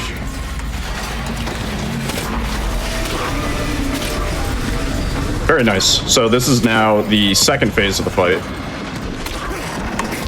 Oh, it's too early on that. Oh, the grab.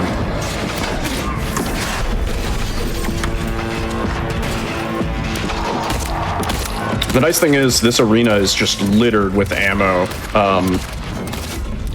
So if you do come into this fight and you have absolutely nothing, the game makes sure that you have enough to at least sort of put up some of a fight. Now the plan is just unload. Good die right here. Nice. Really good. Ideally, we'd like them to die closer there. Don't go near PP Head. I'm going to tell you guys this now. Don't go near him. He is a walking bomb. If you go anywhere near this guy while he's pathing towards the door, he's going to turn and be very upset with you. Just don't stand near him. Yeah. That also happened in the original. If on the first Pyramid Head fight, if you stand in his path, he swings at you, and it's actually an insta-kill in the original. Oh, jeez. It is brutal in this game. PP Head swings hit really hard. Thankfully, I dodged all of them there and didn't get actually hit by any like the swings because those will do like 75 damage or something to you. The damage is just absolutely absurd.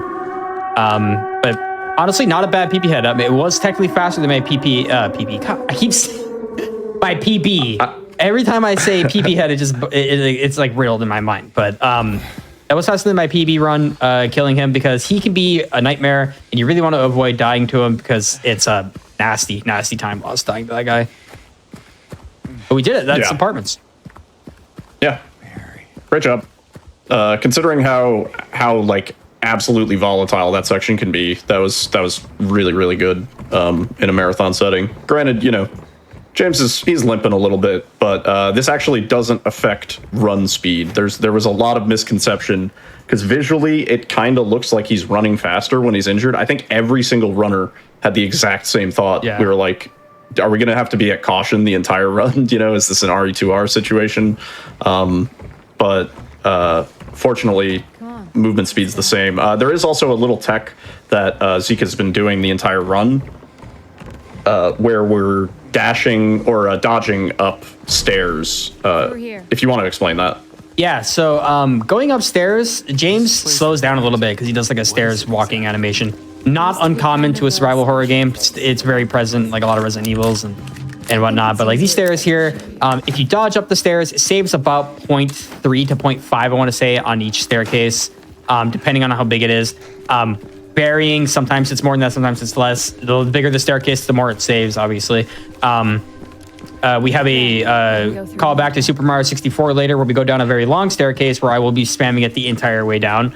where it'll save a little bit of time. However, if you are in the critical health state, dodging is slower. So you do lose time at critical health if you dodge up and down stairs. Yeah, it's a little complicated. There was a lot of back and forth, and it's kind of an annoying thing to time because it's like, all right, who wants to dodge down the entire staircase and then time it? Now who wants to run down it? Now who wants to get injured and then dodge down it? Yeah. And then you have to time it, and then you have to compare it, and you have to make sure it's all accurate and stuff. But I think we've mostly figured it out now. Yeah, now that we have a better idea of what's going on. The game was a little convoluted with a lot of things. There's still certain mechanics that we're still trying to like figure out, like certain AI manipulations with like Eddie and whatnot. But also we forgot to mention we got Maria now. Maria's here. We found her. Thought it was Mary, wasn't Mary, but now we're kind of stuck with her. We have this little combat section here, which the game kind of expects you to try to get Maria to safety. Maria can die, and if she dies, you do game over. But we don't really have to worry about that. You get one free grab. And basically what that means is if Maria gets grabbed, she will shake off the enemy. If she gets grabbed again, she will die. Usually in this situation, she doesn't really get grabbed here very often, but it can happen. It is kind of random. But this line is pretty safe for the most part. Your risk of dying, or like, as long as you know where the enemies are, you should be fine going like the route I just took. Yeah. This route sort of follows the path of the original a little bit. We're obviously going to Heaven's Night, but we deviate a lot when we go to the cinema, which wasn't a thing at all in the original. Certainly not where we found Eddie, which is cool. I think it's actually it was pretty sweet how they did it. Yeah, it's not really a complaint, but maybe they meant for it to be as unsettling as it is. But there's a cutscene where you find Eddie in the cinema, and he is eating like melted ice cream out of a popcorn bucket, and it just looks horrible. Like every part of it looks horrible. It's like an industrial ice cream bucket. I know, having worked in food industry, because we had those. So like they make these like 50-gallon tubs, which actually they were really sweet at the shop. But they make these 50-gallon tubs, and he's just going fist first into the tub. It's unfortunate that we're going to skip that cutscene because it's definitely a wild one. Yeah, it's a funny cutscene. There are actually some really nice cutscenes in this game, like really, really well done. Some of my favorites, like the double pyramid head one, is probably my favorite. There's a lot of very cool cutscenes that really like show a lot about the characters that we unfortunately, but also fortunately, get to skip, right? Because having to watch all of them would increase the run's length probably by like 5 hours or something. It would be something insane. Yeah. So we thankfully do get to skip them. Yeah, definitely some added cutscenes that weren't there in the original, such as the one coming up here, and then some of the cutscenes sort of follow similar beats to the original, but they've sort of fundamentally changed them, which was refreshing. It's like now we have two cakes. We have the OG cake and we have the remake cake. Yeah, it's definitely very very nice how they made this game, and it is very. I know a lot of people, like, if you're not someone who has played the originals or the original games, and you're not really palatable to that era of horror gaming, they really found a great way to bring it to a current generation audience and make it very enjoyable. And you're basically getting an experience that you probably would have felt had you played the originals back in the early 2000s. Yeah, definitely. They definitely nailed like the unsettling atmosphere and just the sort of uncanniness of everything. And everybody's like tired and exhausted and delirious, and it really shows. But yeah, this is kind of one of the longer running sections. It's I think everybody just has like one big split here. It's like a 6-minute split. Yeah, it's basically like one of those. There's another one that's like it, like I mentioned earlier with the Historical Society. This is just one of them where we're kind of just running. The game obviously wants you, casually speaking, right? It wants you to go around and explore and look at everything. And there is a lot of cool stuff to see here. A lot of cool things to explore. Things for like the NG plus dog ending was in the area before this to get like that collar. A lot of really cool things for it. But, we're obviously just looking to hold W and get through it all so we can get to the hospital, which is one of my favorite parts of the run. Hospital is like very obviously confusing as is most areas in this game. But there's a lot of enemy density and a lot of puzzles to get done. And then it has a pretty cool boss fight at the end of it.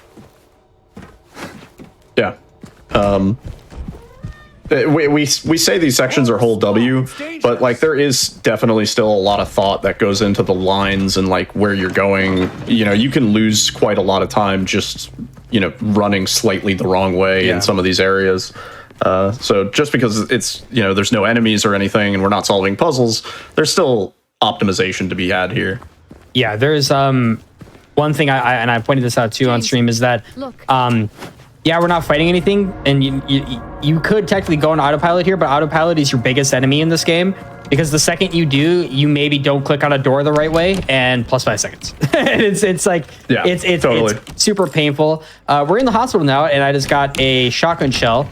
That one's more for safety, but I'm grabbing it to just do a flesh lift strap later because we are going to get the shotgun in this place. Yeah.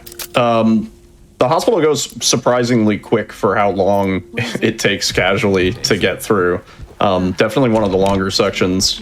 And once you cut it down to just the essentials, like we just grab the basement key, we're going to go to the basement, and we're going to drop off Maria almost immediately. Once you get to that point, the hospital is like really sort of distilled down. It's impressive how quick hospital actually ends up being, even without glitches, right? And I know there are some skips in hospital in the glitched run. Yeah, there's one that skips directly to the end of the level. But it doesn't skip, though, is my least favorite part about this place, which is this, where I'm at right now, which is basement. The reason why I do not like basement is because we have two funny little guys that I think every runner just unanimously hates. One of them's right behind me, and one of them's going to be to my left. And we're hoping we don't get messed with. So this guy's going to be hanging out here. And I'm praying he just goes after Maria, but he's probably going to come into this room with me. I can hear him. Yeah. Yep, there he is. The fact that they threw a cart here with all these enemies around was pretty troll.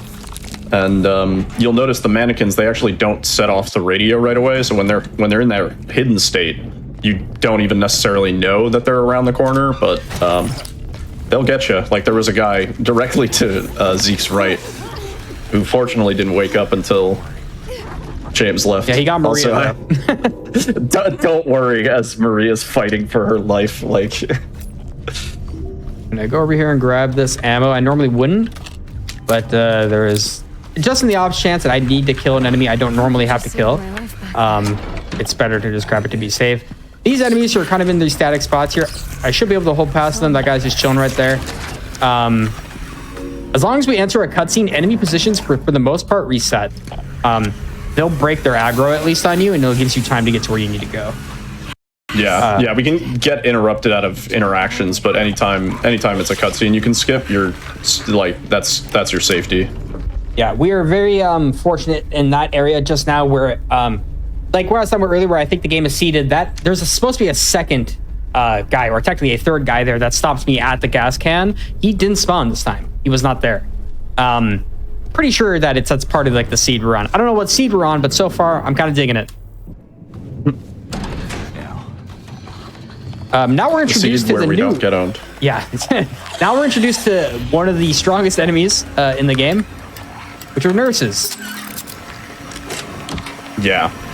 These new nurses for the remake are sort of extra aggro, extra angry. And there are some that have pipes, and we'll later see some that have knives, but both have a pretty good arsenal of ways that they can get you. Solving this puzzle really quick here. There's a nurse just creeping over on the right. She's so terrifying. Yeah. Yeah, it's awful because you have to do that puzzle. If you get interrupted out of it, you have to start it over. Yeah, breaking this window, grabbing another key. She swings as she does the vault. Little did that nurse know, James Sunderland is in Dead by Daylight, so yeah, he knows. Absolutely CJ Tector. It's pretty sick. It is getting hit by that is one of those things you get hit by once. You're like, okay, so that's in the game. Like, all right, you're like, okay, and you lose out on priority on windows and walls for nurses. If they start going through, if they're even within range of a wall, you have to wait for them before you can ever go through it. It's kind of annoying. We're gonna get this bent needle here, and now we have the shotgun. Incredibly powerful weapon that we are definitely going to utilize later for a boss fight, and actually like every boss fight. But it's not the only weapon we use because we are on hard. So we are actually gonna have to use every gun on every boss. So it's never just gonna be like, all right, the shotgun should just own this boss. It's like, nope, we got to use all of our rifle and then use our shotgun. And it's like, boss isn't dead. Bust out the pistol.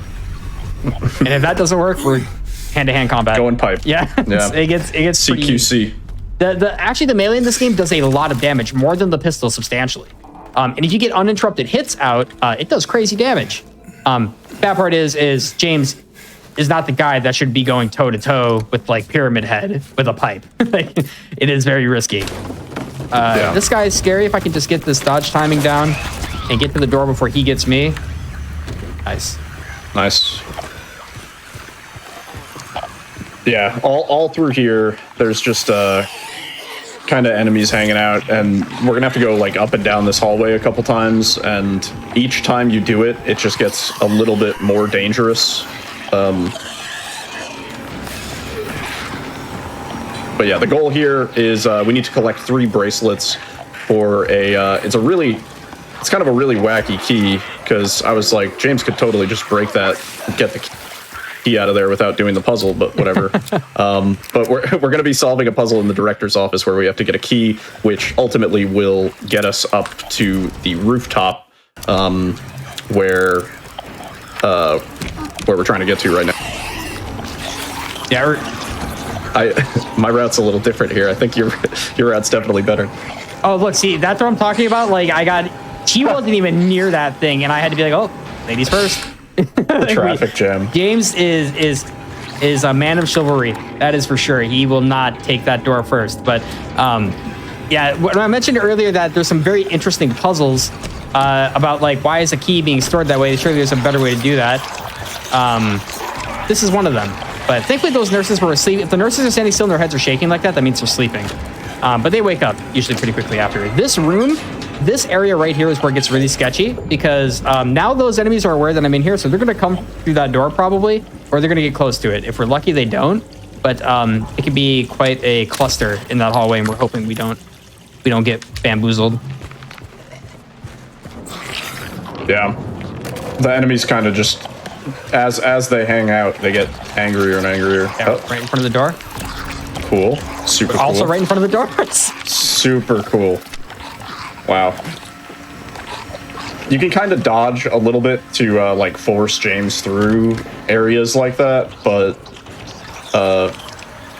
otherwise some of the body blocking in this game can be like really ridiculous, where James is just totally stuck behind something and it's just an immovable object. Yeah, I had a world record run yesterday where a nurse stood behind a door, so it caught the drawer ajar a little bit, and I could not get through it.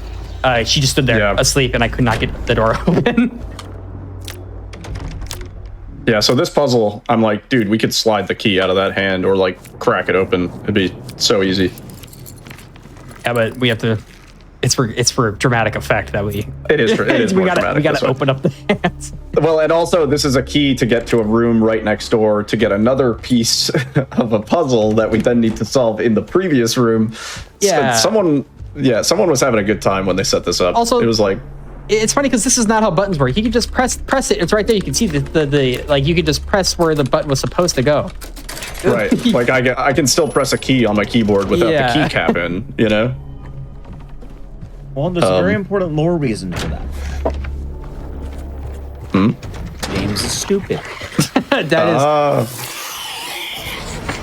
That's the answer to every question in this game. It is exceedingly true. Yeah, he has proved it time and time again.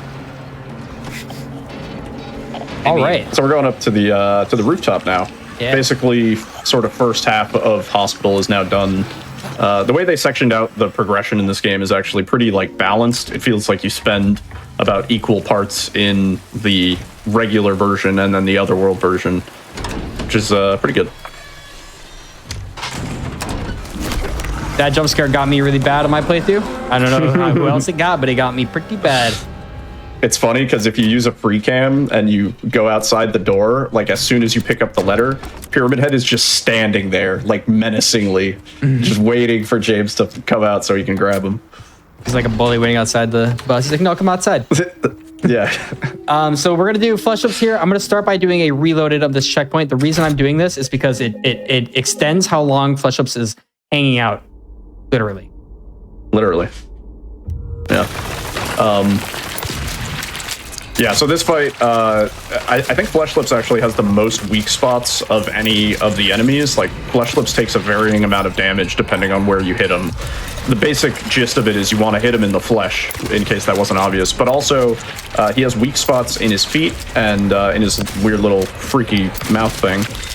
And the goal here is to just kind of repeatedly phase him so he can't even really do any attacks. And it sort of trivializes the boss fight. You may also notice a fun bug that exists in this game where sometimes after skipping that cutscene, I'm not sure what causes it, there's no enemy audio. So Zeke's kind of doing this with no proper audio indicator of what Flesh Lips is up to. Which just makes this a little bit harder. And now the goal is to just kind of unload into him. He probably doesn't have that much more to go.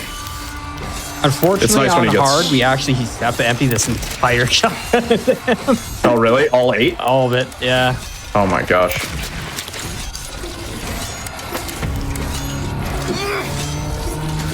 Well, this is his final phase. In case you didn't know, Flesh Lips did not walk around and turn into like a freaky spider thing in the original. This is an entirely unique boss fight. I'm gonna try to finish this off with just melee. Yeah, there we go. Nice. Really good. Yeah, not bad actually. Didn't get too owned. Always a good thing. I will. That's the name of the game. That is how this works. Speaking of getting owned, we're in another pretty scary area. This is Otherworld Hospital. I am going to fix the audio by jumping into settings here and then jumping out. That fixes the audio that makes it feel like you have no enemy audio and you have water in your ears. It's awful. I don't like it. Yeah, it's really bad. I didn't know how to fix it until Zeke actually told me. He was like, yeah, just open up the settings menu. Like, you don't even have to touch any of the settings. Just going into the settings menu fixes it. You have to remind the game that it has audio, and you're like, oh, yeah, right. Right. Let me load those assets real quick. Yeah, running through this game without audio, I will say, because I was dealing with that the first few times, is borderline impossible. Because without the audio cue of enemies around you, it is like you're just getting slapped around every corner. Nice AFK nurses, chilling. There's a big value. So casually, Otherworld Hospital, you would have to do a lot of stuff because there are some codes that we need. Fortunately, those codes are static. In OG Silent Hill 2, we would actually use RNG manipulation to get the codes for the locked box. This is an annoying wall break just because you have these enemies here. That wasn't too bad, though. Yeah, that wasn't too bad. There is a thing about this game. You could call it a soft lock. You can call it dev oversight. If an enemy is near a breakable wall, regardless of whether or not you are hitting them, the wall will not break. That's why I had to kill that nurse, and I was hoping that guy on the ground would get away from me. Because if they are near the breakable wall, you will do the third hit, and the wall will not break. That not only applies to just standard enemies, but also applies to the bugs that run around the game. If a bug is near the wall, you can't break. It is rough. Yeah, it's a really, really awful way to lose a run. Also, if you kill an enemy too close to the breakable wall, James will sometimes auto-target the enemy and just repeatedly beat on the dead enemy instead of hitting the wall. So there's like... These wall break sections end up being a little bit more of a pain than they were probably intended to be, just because of the mechanics of the game, but we deal with it. Coming here to get the Azure key, I believe, or Lapis key. Yeah. Oh, Lapis, or someone said Lapis, and like Lapis. Yeah, no, it's like one of those like croissant versus croissant things. It's like croissant. it's like someone said Lapis, like okay, like I don't know who you're trying to impress. It's called Lapis. But yeah, because we already know the codes for this, we just cut out like 2 rather long sections of the Otherworld Hospital, where we'd have to run around, get some other puzzle pieces, and fortunately, both of these accept inputs like really well. Probably the best in the entire game. Yeah. So you can just quickly get those puzzles out. Yeah, the lock puzzles, the keypad puzzles, all are super nice. Now the greatest discovery ever in the game. Oh yeah, this is actually one of the coolest skips, really, and really one of the only skips that we have in this category. And that's how elevators work. There you go. So That's one you can try at home. yeah, so that right there, what made glitches initially unappealing to me was you would have to sit in this elevator for 3 minutes while Homeboy would not stop talking. Like, he does the trivia thing. He's like, this is James. James, answer these like puzzles and stuff. And he does not stop talking. On Unrestricted, it's skipped with a different skip. On this, on the other hand, we were not able to. And someone's like, just shoot the buttons. I'm not gonna lie, when I saw someone type that, I was like, yeah, good one, buddy. Like, this is not that's not my first time someone trying to pull a fast one on us. And say like, oh, you can skip it by doing this. But no, unironically, 7 pistol shots or a shotgun shot and like 2 pistol shots or something along those lines. Skips it. Just skips it. And it is awesome. Yeah. In the original, that was a skippable cutscene. So it is kind of cool that they gave us a way to skip it. But it wasn't until, I want to say, like, day 4 or 5 of routing that, like, somebody actually brought it to our attention. James. I don't even know if they were necessarily speedrunning or if they just found it casually on a replay through. Yeah, But, it's nice. It is so unbelievably nice. yeah. Wow. Yeah, that's a big one. I definitely believe that is intentional. I don't believe that's to be a skip. I do think that was intentionally put in. Oh, yeah. You can't, Well, I don't I'm- think you would accidentally find a way to No, even no, do no. that. No, I'm not saying skip in the sense of we're sequence breaking Yeah. or anything like that. That is super intended. Yeah. Well, what do you know? A stroll in the rain. How romantic. It's funny because I had actually said, I was like, they should have put a speaker in the right corner of the elevator that we could shoot to skip the thing, and I was so close. Yeah, man. you were basically right. The speaker's just in the buttons. Yeah. Grabbing the rings here so we can head out now that we've collected Maria again.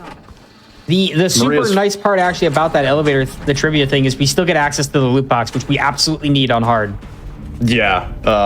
So you're going to see Zeke. He's going to press the elevator button, and then he's going to come over here. Very important, you do not mess these inputs up.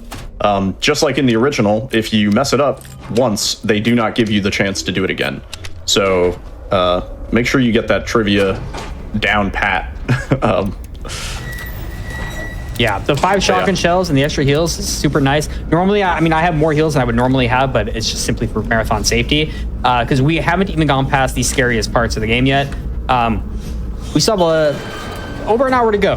And there is some real terrifying sessions coming up. However, this next section, which we're about to do like a little runaway from Pyramid Head sequence, which was in the original.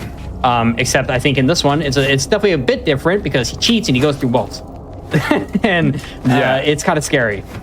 Well, in the original, he could kill Maria here, and in hard, it was actually a huge pain point. There is a skip where you basically despawn him in hard that is almost entirely necessary to get a good time, because slowing down Pyramid Head is really awful in the original. But in this, Maria's kind of zooming, she's kind of chilling. Really zooming. It's like kind of crazy.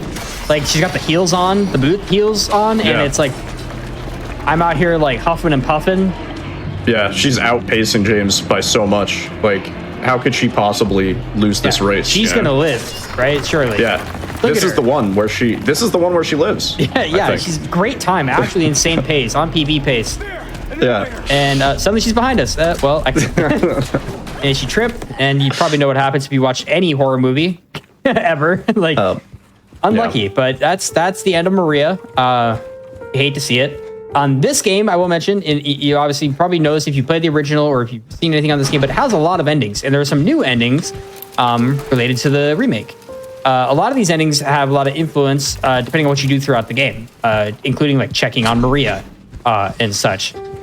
It's not very black or white. It's a point-based system, and I think it was like that in the original as well, where you accumulate points towards an ending throughout the whole game. All 8 endings, you're accumulating points towards. Whichever one you have accumulated the most points towards will be the ending you get. And obviously that's separate than like dog or UFO ending, right? Where you have to actually go out of your way and get items to trigger those. So Maria and Leave ending, it's kind of a coin flip on which one I get. Like, I don't know. It's usually Leave. Sometimes it's Maria. Yeah. In the original speedrun, it was kind of a little more consistent. And there was actually kind of a faster ending for the new game endings, where we actually wanted to get Leave most of the time, just because we would save time in the final cutscene. But yeah, this is sort of the halfway point of this run, and it was the halfway point of the OG. The only difference is this is a 2-hour run, and the OG is like 40 minutes. What's this homie doing? He's not supposed to be there. What are we doing? Oh, I'm just gonna pretend like it's gonna be okay. nice. It's okay.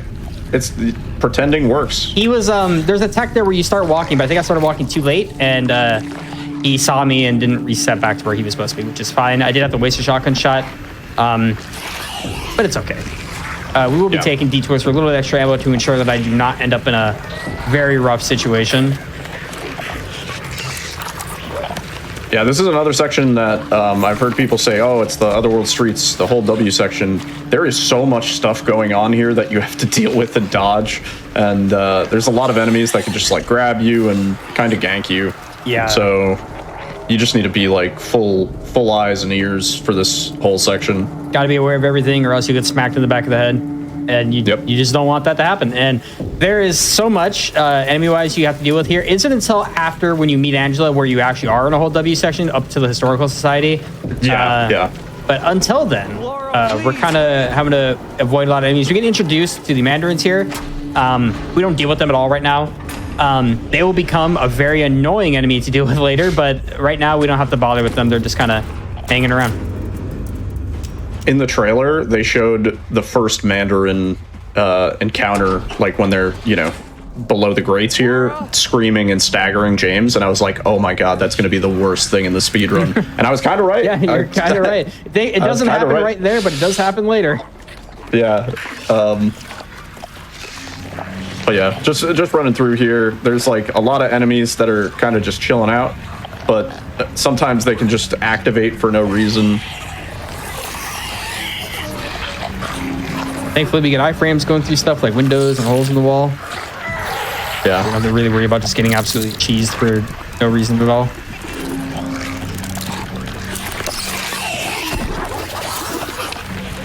Nice. All right. Now, if you remember where we are, like we're kind of where we were at the start of the game. It's Neely's bar. We're kind of a little more rusted, but a little different. Yeah. I would not cut yourself here. Just don't touch anything and get a sharp edge on you. Like, need a tetanus shot.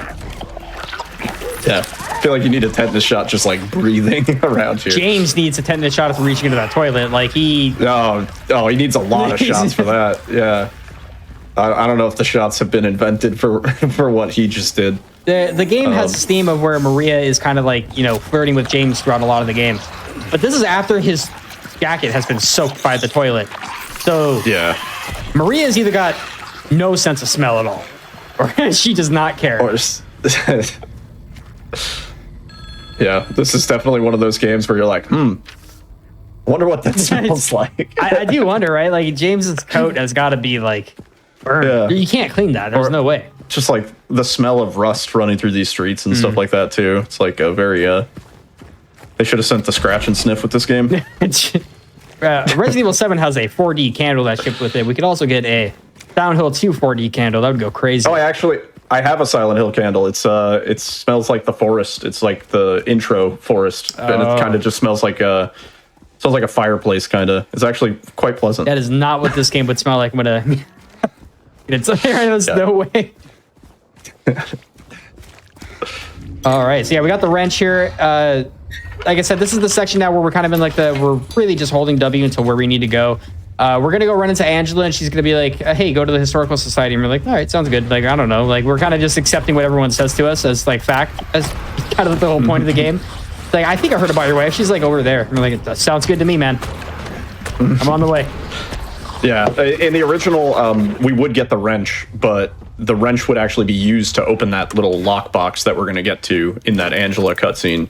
So kind of just like another way that the remake sort of switched up things. I keep saying like It's like directed by Quentin Tarantino, kind of Pulp Fiction-esque, where they shuffled around all the scenes, so things aren't quite happening in the same order as they did in the original. Yeah, not the best comparison, I know, but it's a good way to call back to the original to let people know, like, hey, like, there's also like casually, there's a lot of key items you can pick up, or like little like flashbacks that you can discover throughout the game that like, oh, that's like from the thing. It's like that's kind of what they were banking on for people to do. Like, oh, it's like that's the thing, and it's like, yeah, that's the thing. That's the thing. Yeah.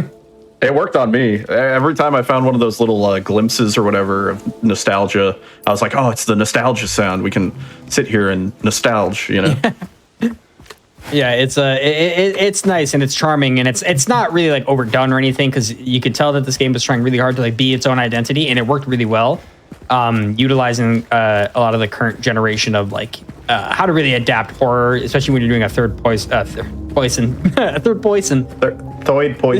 Yeah, when you get a third person point of view, it works out pretty well. Like I said, this game is absolutely phenomenal and would highly recommend. I will say right now, if you're a console player, maybe wait buying it on console until they throw a new patch out, because they did just release a patch that did super break it a little bit on console. Yeah. Would not recommend. Yeah, it's funny because originally I was like, oh, this might be a little better on console because it still stutters on console, but you don't notice the stutters as much on PS5. They're definitely still there. But now it's kind of flipped where I'm like, well, actually, with the recent performance patch, the game's actually running pretty smooth now, and console has kind of like a hard lock, game breaking, progression break bug. So I don't know. Yeah, kind of an unfortunate side effect of when you patch. Like, obviously, it was a very complicated thing to get the stutters fixed, which aren't even fully fixed, because I don't actually think it's a result of the game. I know it's because of Unreal Engine. Absolutely, because it is a known issue with other Unreal Engine 5 games, so it's like not that uncommon. And then I applaud Bloober for even trying to fix it, but really the Unreal devs need to get it together. Like, it is kind of crazy that this problem exists in like every game made on that engine. But yeah. We've seen it in other games, and funnily enough, we've seen it in other like speed games, and it's just one of those things that it's like, yeah, we got to deal with it. So some tech here. I can't do a swing, like a charged swing down here. I don't know. Weird. Usually you can, I'm pretty sure, but for some reason it will not let me do a charged swing. But that's fine. We'll just instead match spacebar. So there is a tech. It's really minor. I keep saying in the grand scheme of things, like there's more time to be saved in the puzzles and some of the interactions and stuff like that alone.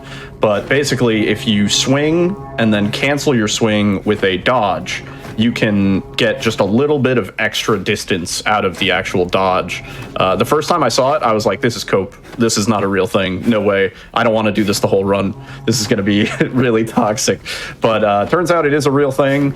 And but it's only really viable in a few specific spots. So it's not something that we would be doing the whole run, even at a fully optimized point, which I'm really thankful for. Yeah, it is only viable indoors because, like many other survival horror games, when James is outside, he's faster.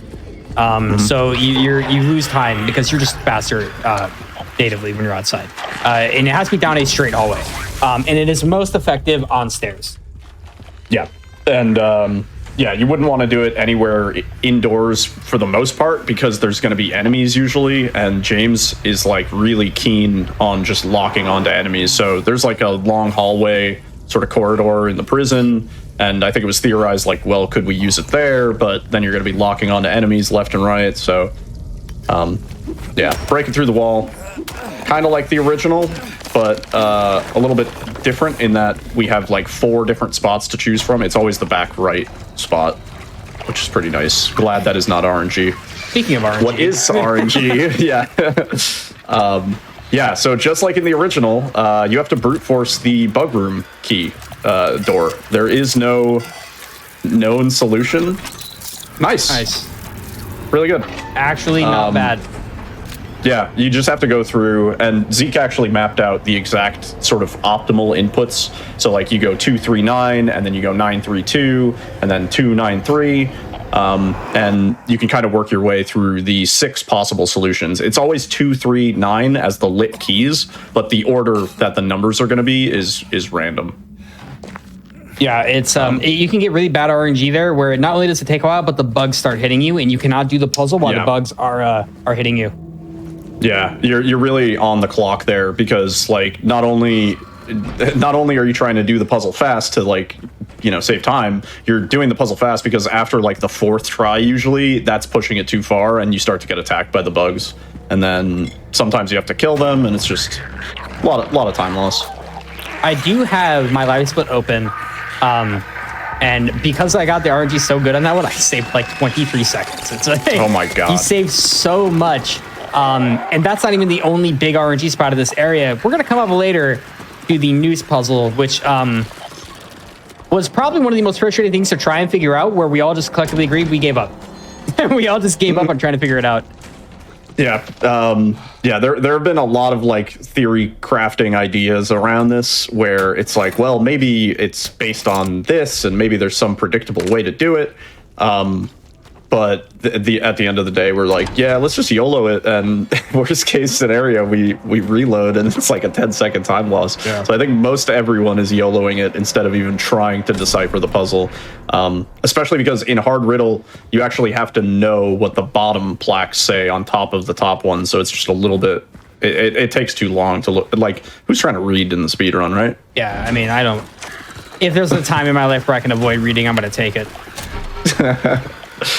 But yeah, prison has been sort of segmented in the remake into these sort of 4 sections that we're going to go to. You saw the weight puzzle. So our goal here is we're just going to be going around collecting different weights so that we can continue to solve that puzzle, unlock more area, get more weight, etc., etc.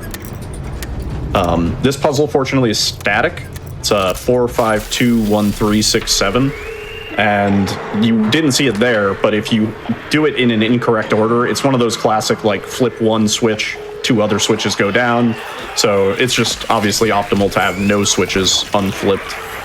This section it's honestly kind of scarier than it looks most of the time. Like, usually these enemies are pretty tame. I didn't want to say that until you were actually getting through the wall. That's a safe call. Yeah, this section though is never ever tame. Yeah, you got one guy flying into the wall.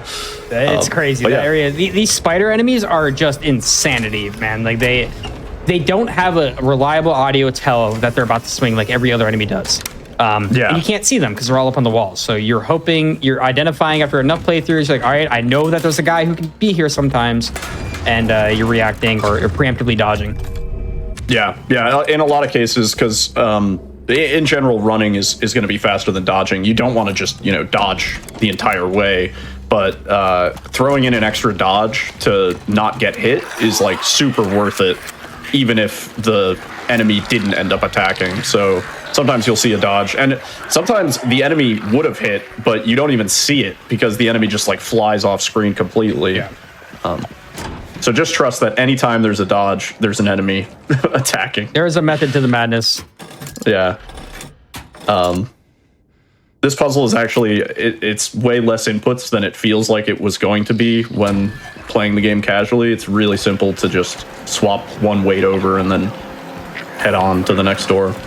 Yeah, I would say in terms of learning to run, prison is... Hold on, there's a guy who can hit me here if I'm not... There we go. Yep. The second, yeah. I was like, my brain was like, if I'm remembering exactly when this guy's gonna hit, because I have no idea when he's actually gonna land, but I just had to remember from the playthroughs. I dodged the first one, it felt cool for about 0.2 seconds, and then I got smacked. But prison is one of the most, if not the most confusing area in the game, I think. Learning it is super confusing because you have to go to so many places that all look the same. Yeah.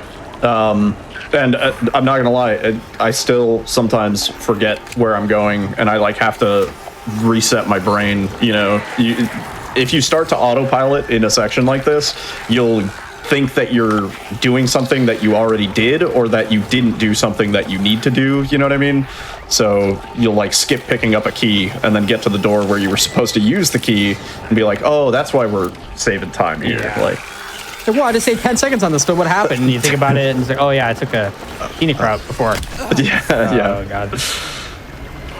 This door, probably the sketchiest door in the history of doors. Yeah. That was actually not that The bad. poison dude wasn't there. He was like AFK somewhere Yeah. else. There's a guy That's really good. who stands there and will just like, you have to get the input of opening the door off. Get the key input in, and then as long as you press the input to open the door, if they hit you out of it, the door will still open. You have to just get it off as fast as you can, because if you don't, you will die. We're hoping it's just her. No, it's both of them. Nice, funny game. Okay, we're gonna have to blast a little bit here. Yeah, there's a hole in the wall that, of course, James is going to need to stick his arm into, and both of those enemies can be a pain. Sometimes the vomit dude is far off in the distance, and he's not really an issue, but the nurse is almost always an issue. Yeah, getting hit out of this is one of the worst feelings ever.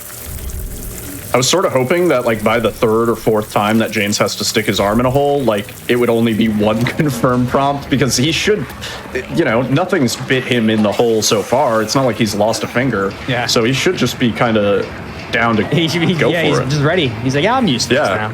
It's like, screw it. A lot of dodges here. Very scary nurses. The dagger nurse sometimes double swings.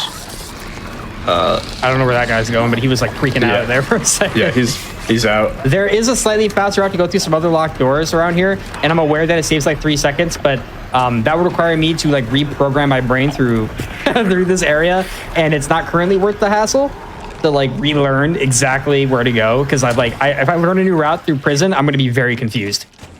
Yeah.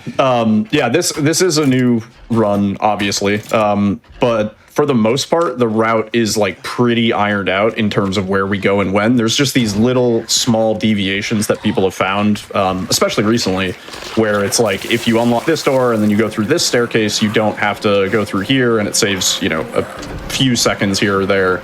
I'm sort of in the same boat where I'm like, I still need to just focus on like not, you know, having to do that double back down a hallway where you like go left and you're like, oh wait, we have to go right, you know, like you go down a dead end and you're like, oh, this isn't the spot. Yeah, there's like you said, it is a new run. We're also learning a lot of what it will do is you'll watch another person run, you're like, there's a door there. That's like happened to me like 10 times, where I'm like, there's a door right there. That's crazy. That's way faster. This is a really sketchy little area because there's like 6 nurses that just hang out here, and it's not fun. Yeah, this area, I think, in every difficulty for the speed run is just like a high risk section. Speaking of which, there's a door there. Yeah, that door I think is technically slower than going the other way, but it is significantly safer. Yeah, way safer. I feel like it's probably worth going through that door just to avoid the. I think somebody mentioned that to me. Don't do it, lady. Okay. Cool. She's getting a little close there. I don't like when she gets close. Is she serious right now? She go all the way up the stairs? She's still behind me. She's locked on. I can still hear her back there. That is actually insane. I hear her gurgling back there. Usually just a sketchy section because of that dude, but now kind of also a sketchy section because we know there's a nurse hanging out back there. Surely she reset, right? Like by now, like there's no way. Oh my god! Oh my god! What is she doing? Like I've actually never seen her be here ever. She's your friend. That is, I'm good. Don't need She's any more. the new Maria. I'm good. Escort her now. Nurses will follow you for a long time to places where they are not supposed to be. And that is apparently a new one. Yeah. Obviously in the OG. This? Oh, this guy. I've had this happen. Yeah.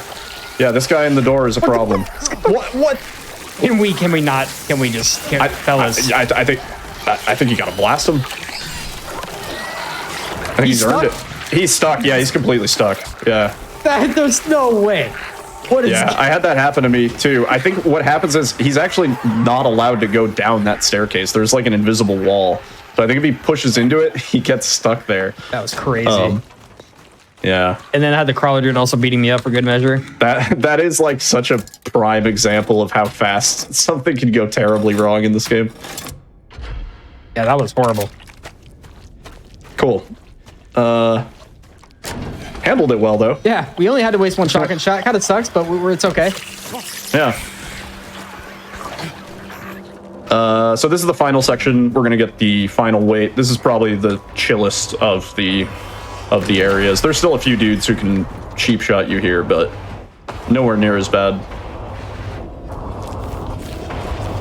Yeah, a lot of these like guys how are that- very. Yeah, that guy just kind of wanders.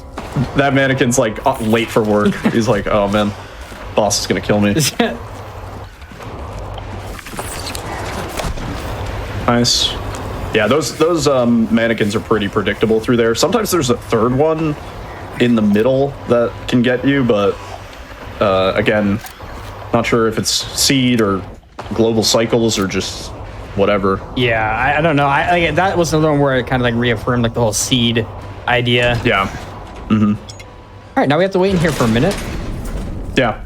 Unfortunately, no button we can shoot to get out of here. And I did try shooting the door and chainsawing it, so I could confirm. Yeah, it's definitely a huge pain because you do sit in here for like 30 seconds doing like absolutely. Yeah. Casually, it's spooky, and there's the constant fear that you are in a kind of an Iron Maiden room. I thought it was gonna close in on me. Like I thought this was gonna happen when I was in here. But yeah, pretty much done with prison now for the most part. Now we get the funny part, which is the noose puzzle. Yeah. So we talked about it a little bit earlier. This noose puzzle that's coming up, there's basically a riddle that you have to solve, and you have to determine the guilt of 6 possible solutions. And the riddle kind of has 2 parts. There's a top half and then a bottom half. And casually, you're meant to match up the top half to the bottom half. So the top half says something about fire or eternal flames, and then the bottom half has something about a dude burning down a house. And you're like, obviously, that's the arsonist. However, it takes way too long to read any of that. So we're not going to do that, and we're just going to YOLO pulling the noose. The way that it's believed to work, and I say believed, is that there's always 2 solutions. I think that's pretty much confirmed. And it's always going to be in like sets of 2. So I think like 1 and 6 are a set. Is that it? That was it. That was it? That was it. Yeah, we got first try. Easy. Yeah, first try Easy. noose. First try noose Really saves. nice. Every noose you get wrong is 10 seconds. It is painful. The reason why I knew I got it is because live split will tell me like the split will complete and let me know that I got it. Otherwise, I can wait till the cutscene ends and then do a retry. But yeah, ideally, you get that in 1 or 2 tries. On hard, it is more likely to be 5 or 2. Statistically, for some reason, those are the ones that are more often than not the solution. But Yeah. we take that. Now we don't have to sit there and retry, go back up and do it again. It's really painful when you do 5, you don't get it, you do 2, you don't get it, you're like, okay. And then you're sitting there for like ever. And it's really painful to watch your life split just tick down. Yeah. And it's kind of a bummer because once you get it perfectly on a really good PB, then it's like any run that comes after this, I basically need to do it first try. Otherwise, I'm in for minimum 10 seconds, maximum like 30 seconds time loss. On my most recent light glitchless world record, I got perfect bug keypad, which is first try, and perfect noose. So that's just gonna be not fun ever to play against. To run against, yeah, that's gonna be terrible. But excellent. Now we get to go fight Abstract Daddy. Yeah. Probably the biggest pushover, I would think, of like all the bosses. Yeah, a bit of a sort of set piece boss almost. It's more about like the arena and running through, and it kind of has a, dare I say, a Layers of Fear style where you're like running through one area and then it's kind of like the same area, but now there's a different door and now there's a hole in the wall, and it kind of loops around and it tells a story in its gameplay. Yeah, I would recommend playing the game to understand the story. It covers a lot of sensitive subjects that I won't discuss here, but it is done tastefully and very, very, very nicely. So would recommend playing the game and just understanding the lore, like the characters and Angela and all their stories. Yeah, definitely. And just coming from the OG, especially, Abstract Daddy was a super forgettable boss fight. It was in every category. It was like a 5-second boss fight. In most categories, we skipped Abstract Daddy altogether, actually. But in the categories where we did have to fight him, it was a cakewalk. So similar to Flesh Lips, there are multiple spots, multiple weak points that we can shoot Abstract Daddy. Hitting him on the underside is generally not good. Either of those two heads protruding out of the top do the most damage. So we're kind of going for headshots only. It's actually a really good phase one there. I've actually never killed him that fast. Yeah, I was gonna say that was perfect. Sometimes he can get too close and he kind of backs you up through the hallway, but that was really clean. We are gonna detour and pick up some ammo here. I believe there's a shotgun drop that exists in these rooms that I'm going to grab. Yeah. These areas are kind of littered with ammo. All of these boss arena. In fact, you can almost get by just picking up ammo solely in the boss arenas for the bosses. Some exceptions may apply, but oh, it's not here on hard. Oh boy. Oh, that's fine. Yeah, there is definitely a shotgun drop there. That is the thing on hard where so the game has adaptive ammo where depending on what ammo you go into boss arenas with, you'll get different ammo as a result. Like you have different amounts that will drop. Like if I go in with full ammo, the boss arena is not going to spawn anything because it knows I have full ammo. If I go into the boss arena with like nothing, it's gonna be like, okay, you need ammo, and it's gonna drop some. The catch to that is that on hard, I think it's a lot more strict. So if I go into arena like I did here, I don't have very much shotgun ammo, but the game's like, you had some walking in here, that's enough for me, and it's not gonna give me anything else. Yeah. Also, you may have noticed, you don't actually have to fight him in some of these sections. I think almost everybody casually did because we assumed that we couldn't get out of this area, but in all but the first and the last time that Abstract Daddy spawned, you actually can just ignore him. Kind of nice, because fighting him here is kind of, you lose so much ammo. Yeah, and it's like a really claustrophobic area to be fighting a boss that can sort of give you a hug of death. It does a lot. He also does a crazy amount of damage with that hug for some reason. He does like half your health. Yeah. Okay. Cool. Good collision. Yeah, that James needs to go on a diet, I guess. I'm flipping my camera around when I break those so that James goes backwards towards where I need to go. Yeah, it's a minor optimization, but actually, even when the Mandarin? I don't know, but I'm going with whatever the last person said. It's Mandarin, like the orange, definitely. Yeah, you can stagger yourself backwards to kind of get in the direction that you need to go. Just taking sniper shots. This phase is relatively straightforward.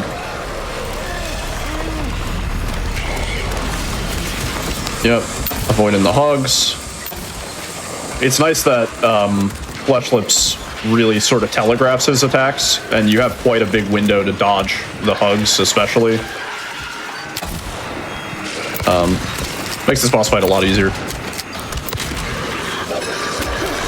So anyway, I started blasting, and I started whacking. Now we gotta start whacking. Yeah.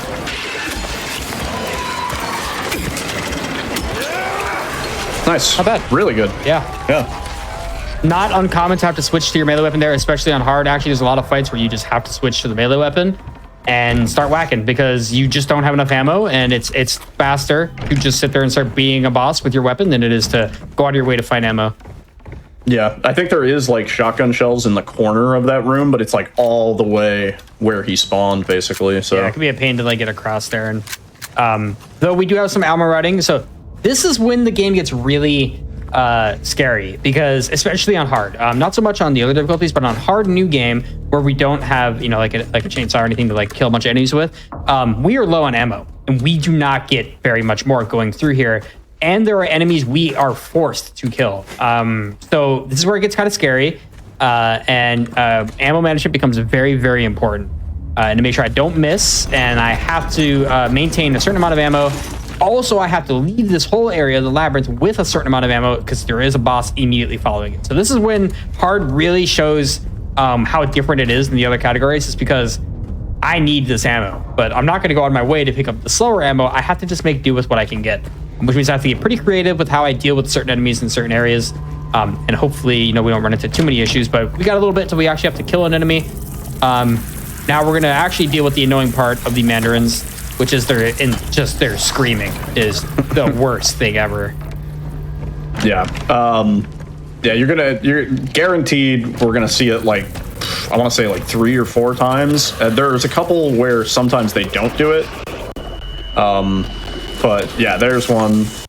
So it just kind of stops you, and then the Mandarins, they always launch into an attack right after they hit you with the scream, so it's actually really easy to dodge their little tentacle attack. Yeah, that guy, there's a guy to the right in that room. Sometimes he just slaps you around. Yeah, sometimes he goes a little crazy. I try not to mess around and find out, you know, I try not to I'm like, I could not dodge, maybe save like 0.3, or I could get smacked in the back of the head. And like, you know, I'm okay with yeah, not taking that hit. In those circumstances, it's definitely worth it to just throw in the extra dodge just to be careful. I mean, like, especially in hard, but even in the other difficulties, because getting hit loses you more time than throwing in an extra dodge, you know? Once again, always gonna get that scream. And this guy, fortunately, never screams, or hopefully never screams. This is a very scary area because there is a nurse and a guy there. If the nurse aggroes super early and swings at me, it's kind of spooky. Nice. He can follow me all the way out here, so I have to be really fast. He can also follow me all the way to this next room, and if she does, there's like this weird interaction where the Mandarins will not scream if the nurse is out here. Oh, really? I think I hear her out here. Yeah. Oh, we got one scream. Nope.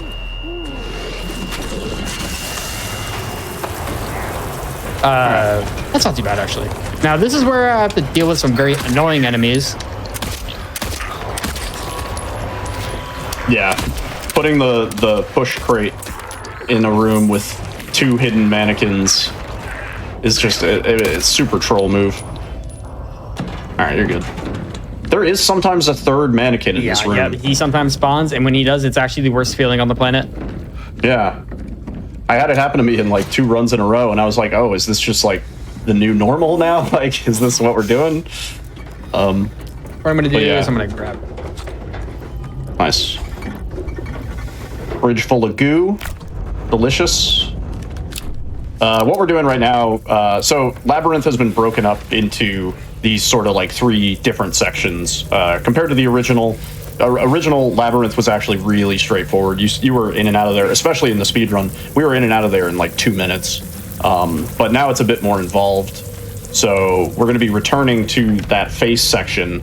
So we go into a section, and then we have to work our way out and then back to that starting section. And we do this 3 times total before we can sort of leave the Labyrinth area. I think it was a really cool change, because Labyrinth was like kind of a forgettable section, other than the half hour to hour that you may have spent running around in a circle. But yeah, the section is it's really cool, and like it's very unique in a lot of its areas. However, it is the one part of the run a lot of runners dreaded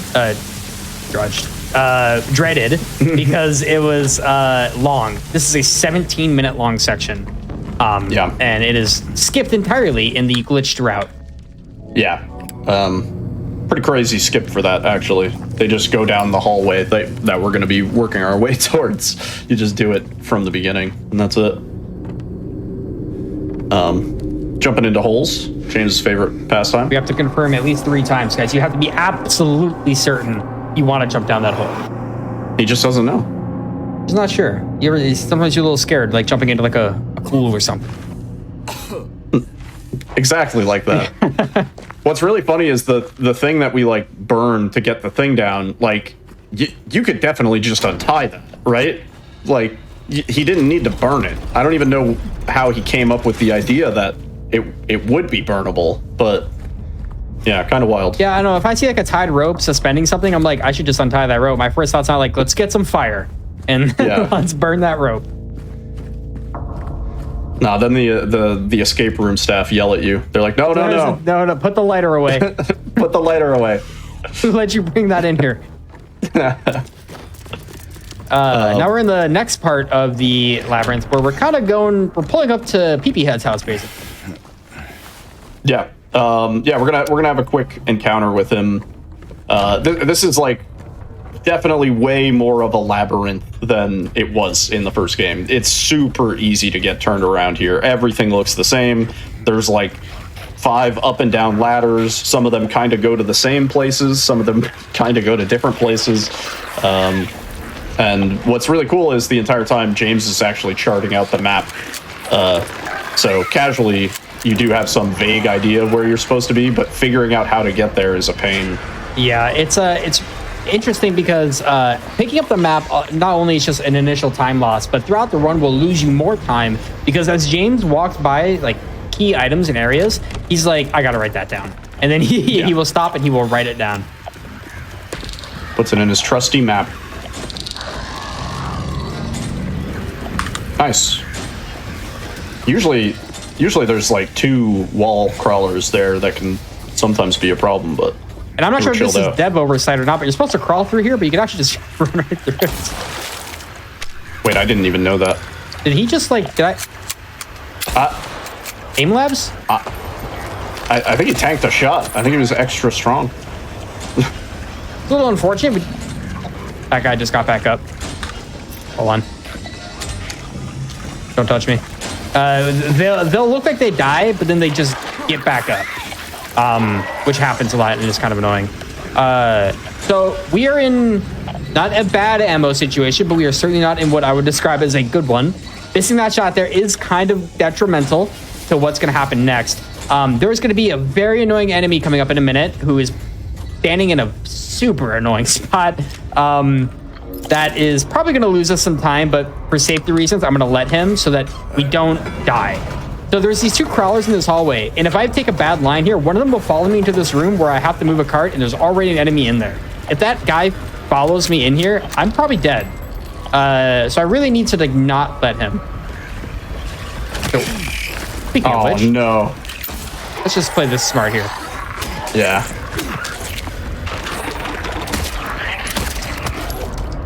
Again, really troll of them to not only put an enemy in a room where you have to move the cart, but it's the enemy that makes the floor stinky. So if you step in that, you take damage, and obviously we don't want that. So you kind of just have to wait a little bit for it to subside before you can start moving the cart. Yeah, the way also an annoying cart because you have to move it twice no matter what. The fast way to do that optimally is if I had 2 more pistol shots, I would have run up. That guy doesn't follow me in that room optimally, but he did. Little unlucky. He just like bolts through the door I had open.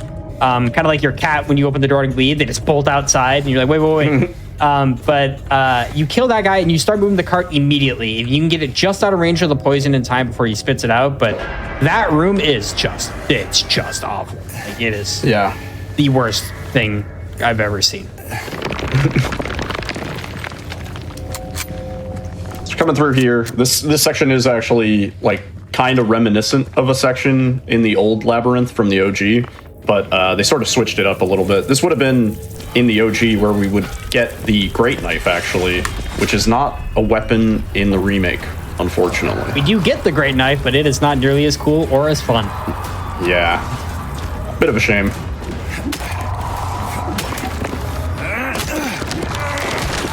Despite the fact that Pyramid Head is hanging out here, he doesn't ever, if ever, rarely come into the room.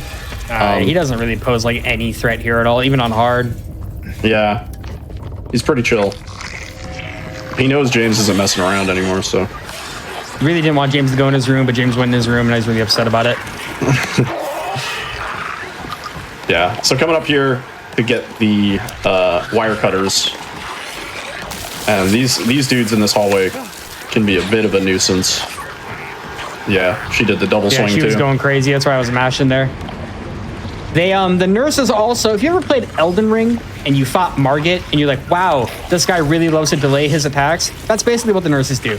They will lift their arm up in the air and like fake you out forever, and you mistime your dodge and hit you. It was absolutely intended for them to do that. I know they were like playing Elden Ring when they made this game.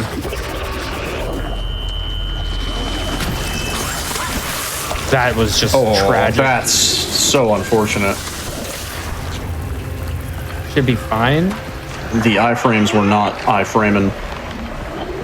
All right, we got extra heals for a reason.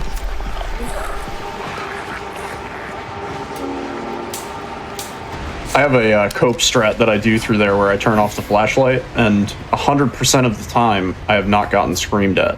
I've done it 2 times. Oh. That means It's pretty consistent. scientific. Yeah. Yeah, I would say it's consistent. But honestly, getting to that area without getting too owned is actually pretty nice. Yeah, that wasn't bad. But, you know, like I said, we're afraid of dying sometimes in this run. Unfortunately, we are not even quite at the places where I'm most concerned about that happening. We're coming up on it. There's going to be a section now where the game really picks up combat-wise, where we go from, like, where we are now to murder rooms to Eddie to hotel.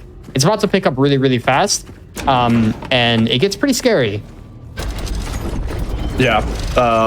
So this final area, there's not really any puzzling to be done. There's no real exploration to be done at all. It's just, here's a gauntlet of like enemies, fight these enemies and escape. And like, that's it.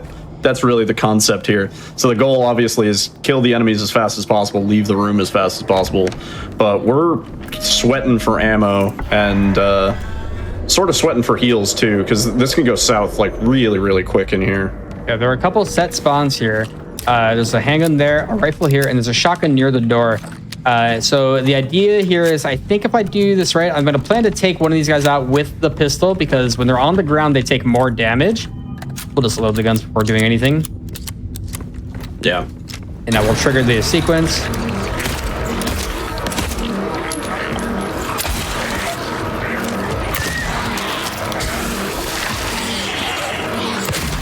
Well, that was unlucky. Oh, yeah. Yeah, the goal here is just take them out before they take you out. What are you doing, fella? What is he doing? There you go. It is a little unfortunate, but it's manageable. So this next area is going to have 2 leg type enemies, 1 nurse and 1 guy on the ground. I need to preserve a little bit of this rifle ammo, but I'm not really going to be able to. So we're going to start by killing this guy on the ground here. That was unlucky. Oh. Yeah, really sort of sketchy area. Just a lot of enemies. We're going And to not... play this a little safe here. That guy got back up. Yeah. Oh.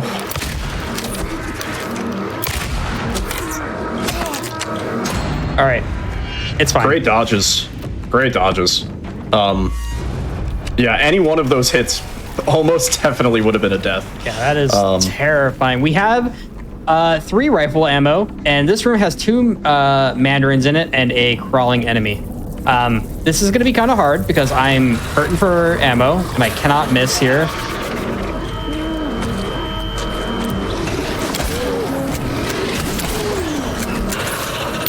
Yeah, so these mandarins, you never would have had a case really in the original where you would even kill them. They did have an animation, but there wasn't really a circumstance where you could shoot them in the original. And they weren't nearly as present as they are in the remake. We hanging out Which is over both here, buddy? cool and bad. Yeah. Nice. I'm just going to check for a drop in here. Yeah. Yeah. Okay. Normally would not stop there for that, but in this situation, I don't really have a choice. Yeah. And that was the gauntlet section. Wasn't too bad. No, considering we had no ammo walking into that, but I did whiff a lot of shots, so definitely a bit of a skill issue on that end, but recovered it without dying, and that's really all that matters. Don't die. And this is where it's revealed to us how we saw a hallway like this, like a hallway of legs earlier, and now we understand, oh, Pyramid Head can go through the hallway. And that's the hint. I don't know. He is the key. Yeah.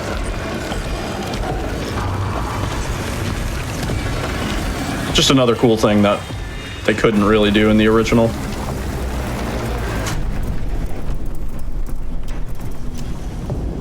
And it is crazy how the labyrinth in the speedrun in the original was so short, and it's gone to being one of the longest sections, if not the longest, right? Yeah, it is a crazy long section. Yeah. And now we get the Buster Blade, and this thing is apparently insanely heavy. I know in the original it is made out to also be very heavy, but Come on. Like, this thing is so heavy, it like breaks my mouse and keyboard. Like, I can't even control the guy. Well, what I noticed that's interesting is the controls for this and the boat like feel exactly the same, where you can't turn at a specific angle like you would want to. So like, yeah, you have to turn like 45 degrees at a time. And if you bonk into the wall, James just like stops. Sometimes he'll drop the knife. So you have to reposition quite a lot just to get through this hallway. So I don't know if either one of you have seen in the past, but with the great knife here, in the original game, there was a meme category you can do where you could equip the great knife right in the beginning of the game by modding it in, and you beat the whole game with only dragging the great knife. How long is that run? Yes. Someone told me about it, and they said it was very long. I actually ran it on Hotfix, and I think I have the best time for it because people aren't stupid. But it takes probably about 3.5 hours. Oh my goodness. A regular run would take closer to like 50 minutes. That is so funny. And having the great knife out affects the boat speed. So like, I think It's the boat funniest stuff. Yeah, the boat's like 5 minutes or something like that. Yep. That is so brutal. Yeah. Some hallways are lethal because of it too, because you straight up don't have the speed to do anything in that game. Yeah. It's a shame that we didn't get the great knife as a weapon. It would have been pretty cool. I was bummed out about that. I was really bummed out. I thought we would too, because like I'm not a proprietor of the original very much, but I've seen a lot of people run it and play it, and like I know that is a weapon you can get. Yeah. I mean, that weapon was like the game changer for hard difficulty. It's what makes hard difficulty possible. Yeah. It made the dual pyramid fight easier. It made the final boss easier. It made pretty much everything from the labyrinth onward use the great knife. Yep. Ooh, nice. So this is the attack, dodge, cancel tech that we were talking about before. Again, very minor, but we are speedrunners. Zeke's going to do a retry here. This retry, and he's also going to activate Gumby mode, high contrast mode, which helps seeing Eddie through the fog. But this retry also skips sort of the first phase of Eddie, where normally he would do like a huge speech and yell at us about stuff. But instead, we're just gonna go for it. And you see, Eddie, he may be kind of a big dude, but he can move. Oh no, buddy, come here. No, don't do it. Where are you going, man? He's just dodging left and right. On hard, Eddie is super unbelievably tanky on hard. Yeah. I am scanning for ammo right now is basically what I'm doing. I'm kind of running around looking to pick up whatever I can. Yeah, some of these spawns are conditional depending on how much ammo you went into the fight with. And then some of them, they might just be RNG. I'm not even sure. But yeah, this is sort of the second phase. Eddie spends the first like 15 seconds just talking to us for a little while. And Eddie may just be pistol whipping us, but it is like the heaviest pistol on the planet because he can take you down to like 50%. Yeah. Nice. We are hurting for ammo in this phase, though. Yeah, this is the final phase. This is where Eddie is actually at his most dangerous. His gun. God. Oh no. Come here, buddy. His gun not only does a lot of damage, but it'll knock you down. Nice. Okay, man. Oh my gosh. Who put that meat there? I couldn't dodge it. Oh man. Yeah, having no ammo in this phase is insanely brutal. Yeah. He's gonna shoot the meat, which is fine. Eddie has the big iron. Keyframe trapped me on that roll. It's kind of crazy.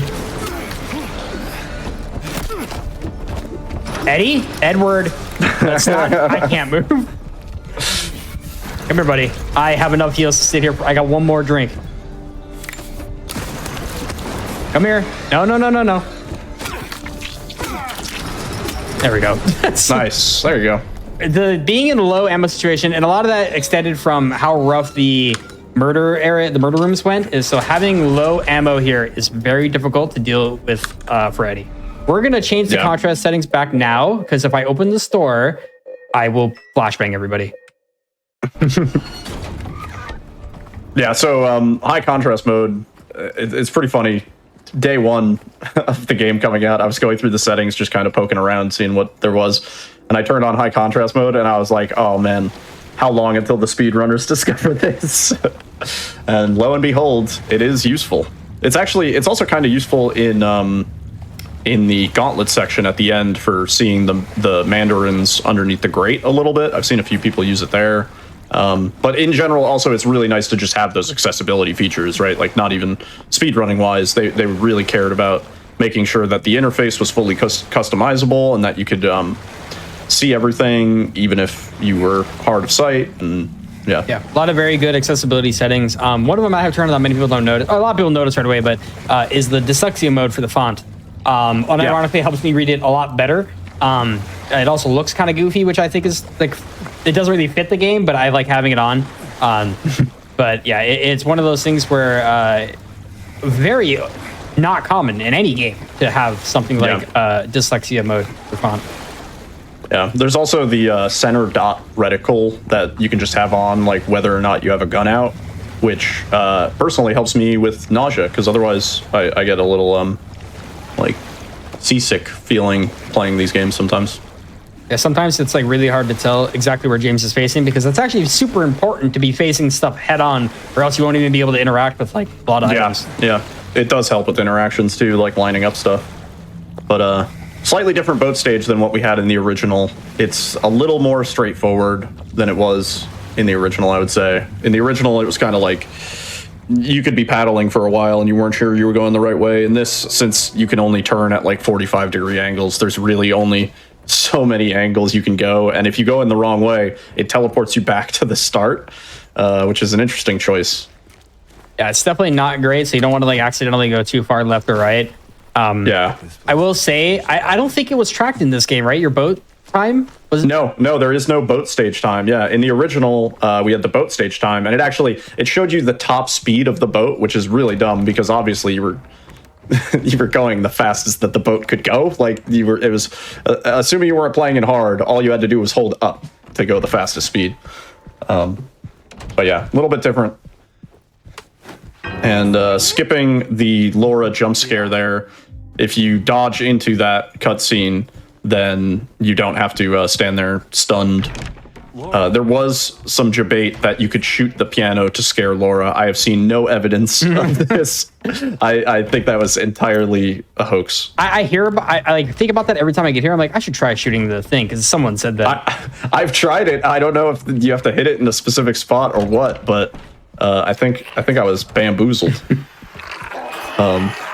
But yeah, the hotel, obviously similar to every other section in the game. We're going to be doing a lot of collecting a key, then going upstairs, doing some traversal, and then going around and coming back through. A lot of looping back. It's backtracking, but it's very like tastefully done. I would say it has a nice feeling of progression as you go through the hotel. Yeah, it's not too bad. On first playthrough, it kind of feels rough because you get super confused, but otherwise, it's really not that bad. Yeah. The hotel isn't too scary until you get to like the last parts of it, and in the basement, I think where it's at. It's like scariest. Yeah. We're gonna do a little puzzle here. Basically, involves putting in 4 books.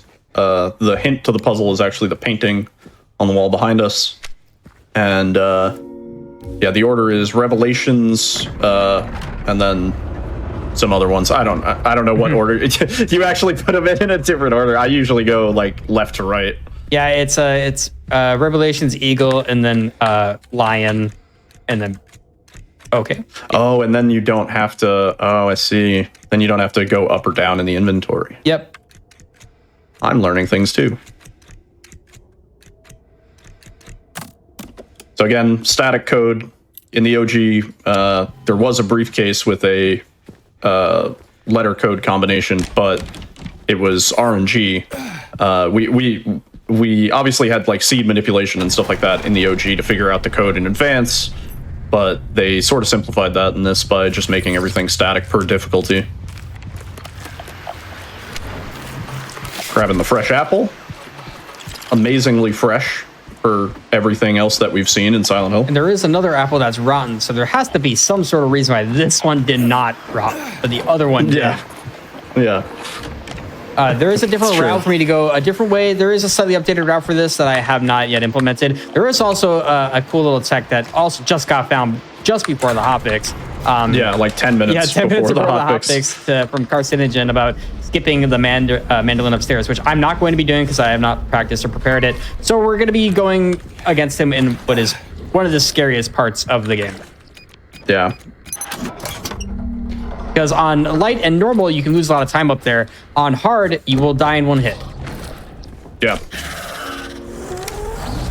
Oh, that guy missed. Nice. Yeah, guaranteed that dude either hits you or screams at you, but not when he misses, apparently.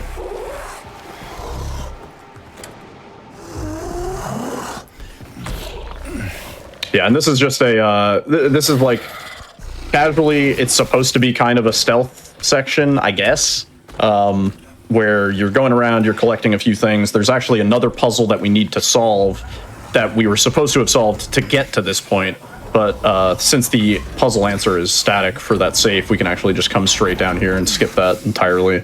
Yeah, which is pretty nice. Knowing the puzzle solutions actually saves so much time off this because you don't have to go and do any of the stuff that you would otherwise have to do.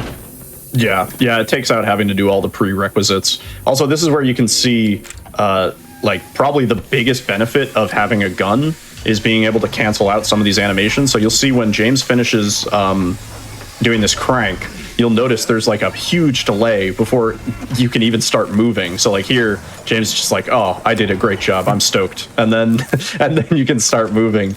If you have the pistol, you can just aim down sights and then cancel that, and you can instantly start moving after doing the crank. So yeah, it's something you don't realize is super important until you don't have it, and you're like, wow, yeah, this kind of sucks. Yeah. I can't do anything. Yeah, like doing it on a single crank probably saves like 3 or 4 seconds in itself. So now we're coming up. We are going to grab the key to the 107 room.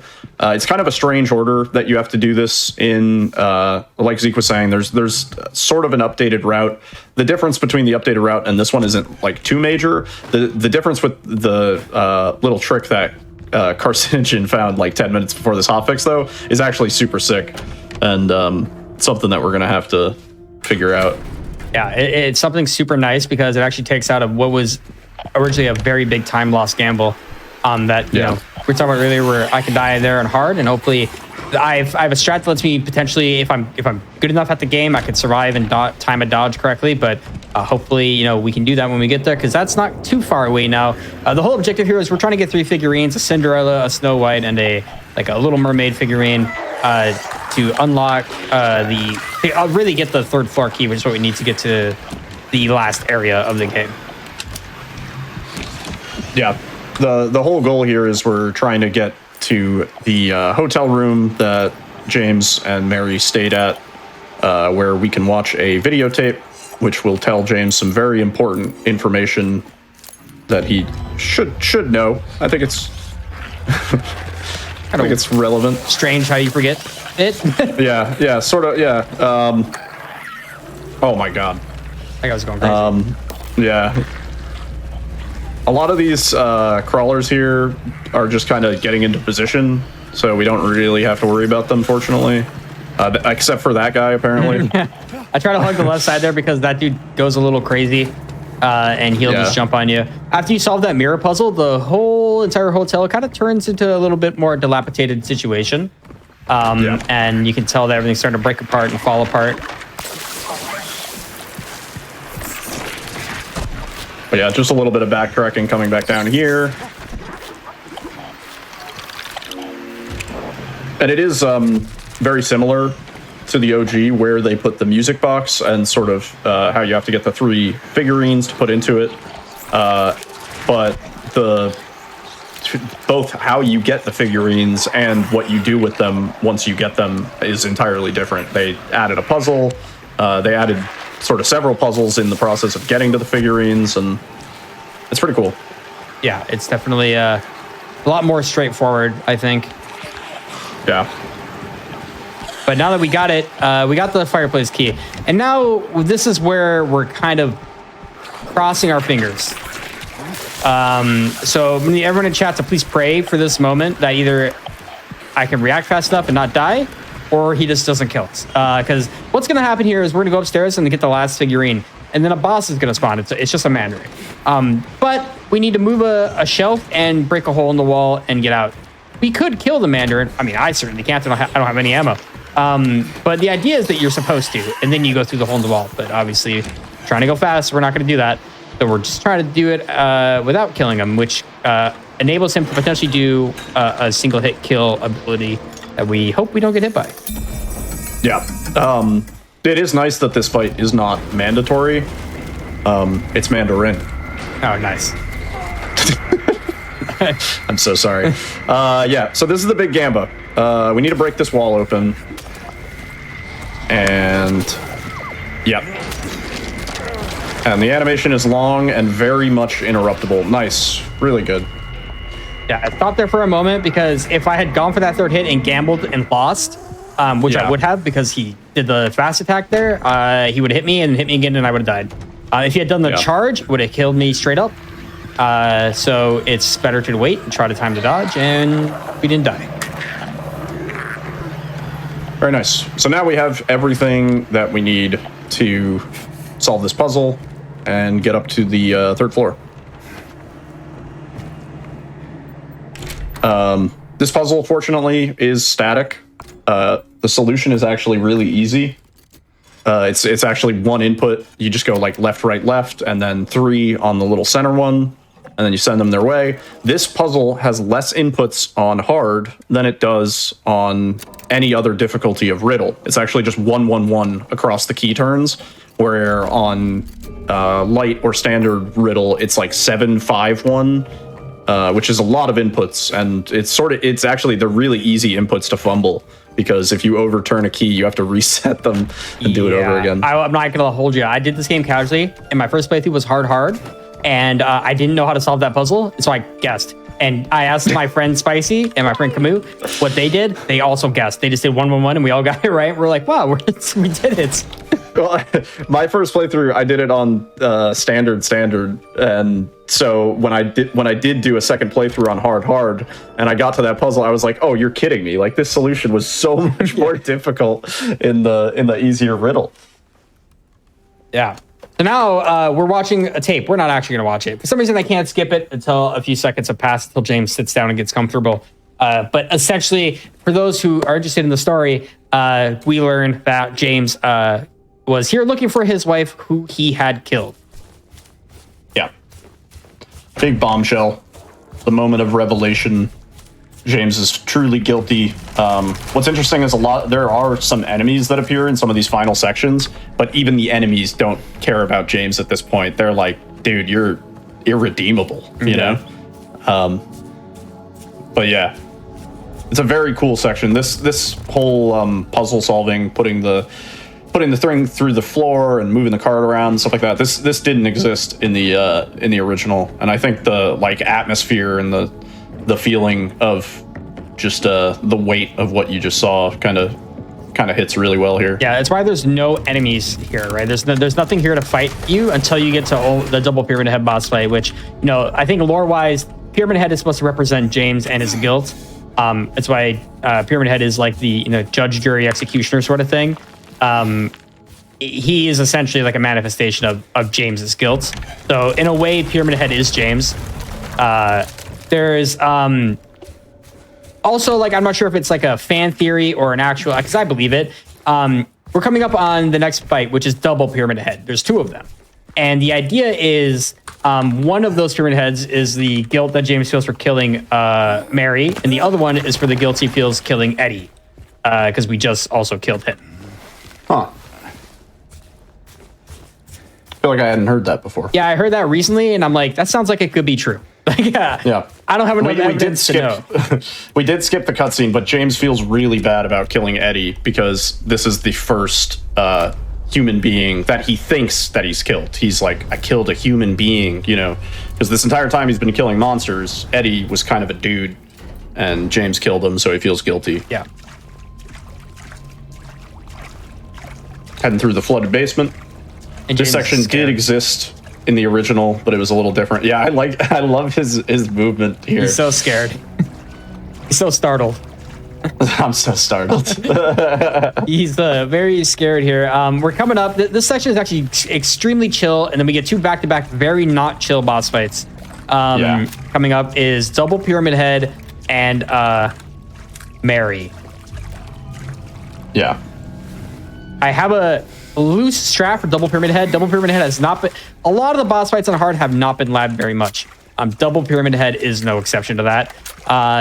It is a very hard fight. I would say the Double Pyramid Head is the hardest fight in the run because not only is it one Pyramid Head, which I struggled with earlier, but there is two of them. So we have to kill them. The idea is we have to do 3,200 damage, and it can be done to either of them, and it's accumulative, right? So if we hit one and hit the other, it doesn't really matter. We just have to deal a total of 3,200 damage, and then the fight ends. So the way I'm going to do this is starting off with melee, and then when the arena starts to fall apart, kite around with my gun. And if done correctly, I should hopefully be able to kill them without getting completely owned. But I have to really focus because it's actually a very hard fight. Not necessarily make a save since it creates a checkpoint here, but hopefully it goes well. Yeah, good luck.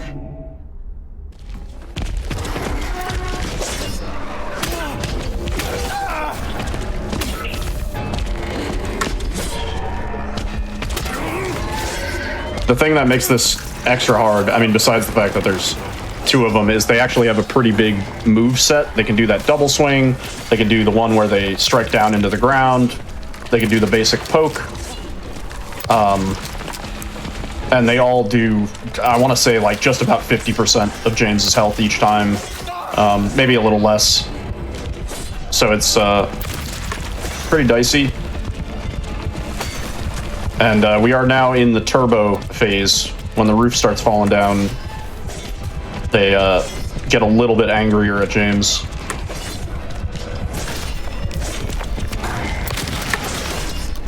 Oh my god. Oh yeah, they can also throw their spears. I didn't mention that.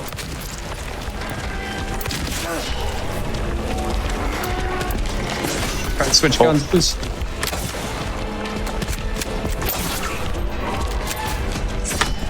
Yeah, just a lot of kiting, a lot of running around. The thing that would be hard about optimizing this fight in general is that there's no real way to make them consistent. GG. Well done, dude. Good God almighty, that fight is terrifying. Let me get an egg. For these trying Egg. times. Yeah. Something that I didn't realize, but is a thing. The door that you go into actually weights your ending. So going into the door that you put the Scarlet egg into, I think weights you towards Maria. And I'm not sure if the other is leave or in water. I'm not sure. I do think that the one, that Scarlet one is Maria, because I get Maria ending a lot. Look at me. So just another one of the many things that kind of puts points into the overall pool for which ending you're going to get. Like a monster. And casually, it's really cool because they actually weight you towards endings that you haven't gotten before. So as you do more playthroughs consecutively, you'll naturally progress towards unlocking those new game endings that you might not have seen. Pretty good. Be dead soon. Yeah, definitely a very interesting way they went about it, but it's pretty nice. It surprised me because from what I understand is the boss you fight here at the end is either Mary or Maria, depending on which ending you are weighted towards. I believe if you're weighted towards Maria ending, this is Mary. If you're doing leave ending, this is Maria. We're gonna grab this heal to be safe. We're actually gonna grab a few things here. There's a big ammo drop here we're gonna fill up on. Yeah, they do give you a bit of ammo before this fight, which is good, but we need every scrap of ammo because the first two phases, especially on this fight, she can kind of go all over the place, and a single missed shot is like hugely detrimental. Her first phase is one of her scariest. Her third phase, we have a funny little trick that makes it very easy, hopefully. But her first phase is probably her scariest phase.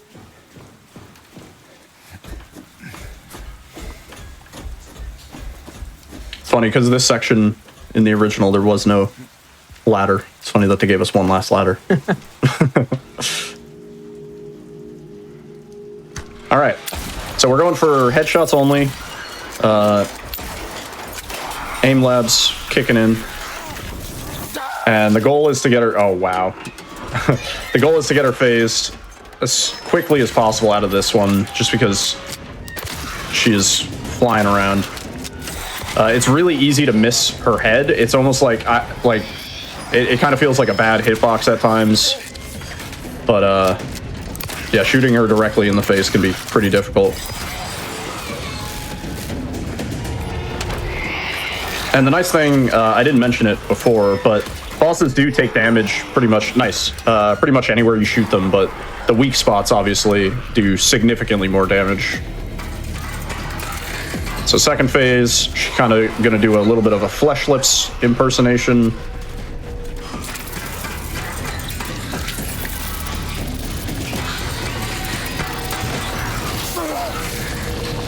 Oh. I was trying to delay her spawn here so I could get the ammo because unfortunately we're kind of in a situation where I have to pick up anything that I can, and I do not want to use rifle ammo here, so we're just going to let her hang out for a minute. She'll come back down when she's good and ready.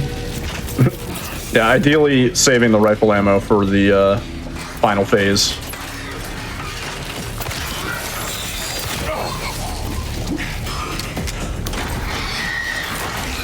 And these are bugs.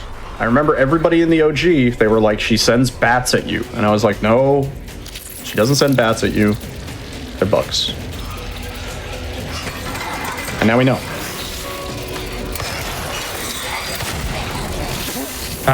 You can get a hit in there, but the bugs are telling me they don't care about me or my life.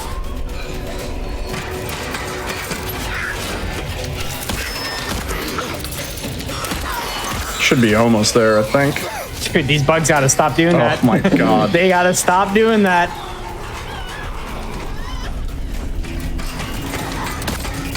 It's kind of weird how the bug hitboxes kind of like linger, so you can sort of dodge them but still get hit, and it's not great. Eventually she'll die, guys, don't worry. Like, this phase is really hard when you don't have a... You should be... I have no idea what's going on right now. There we go. Third phase. So, funny little meme AI break here. You could try this one out at home. If you stand in the corner here, her AI just deletes itself, and she doesn't know what to do. She's like, "Oh, I didn't plan on this." And ideally, we kill her without having to leave this corner. Because once we do, she's deadly again.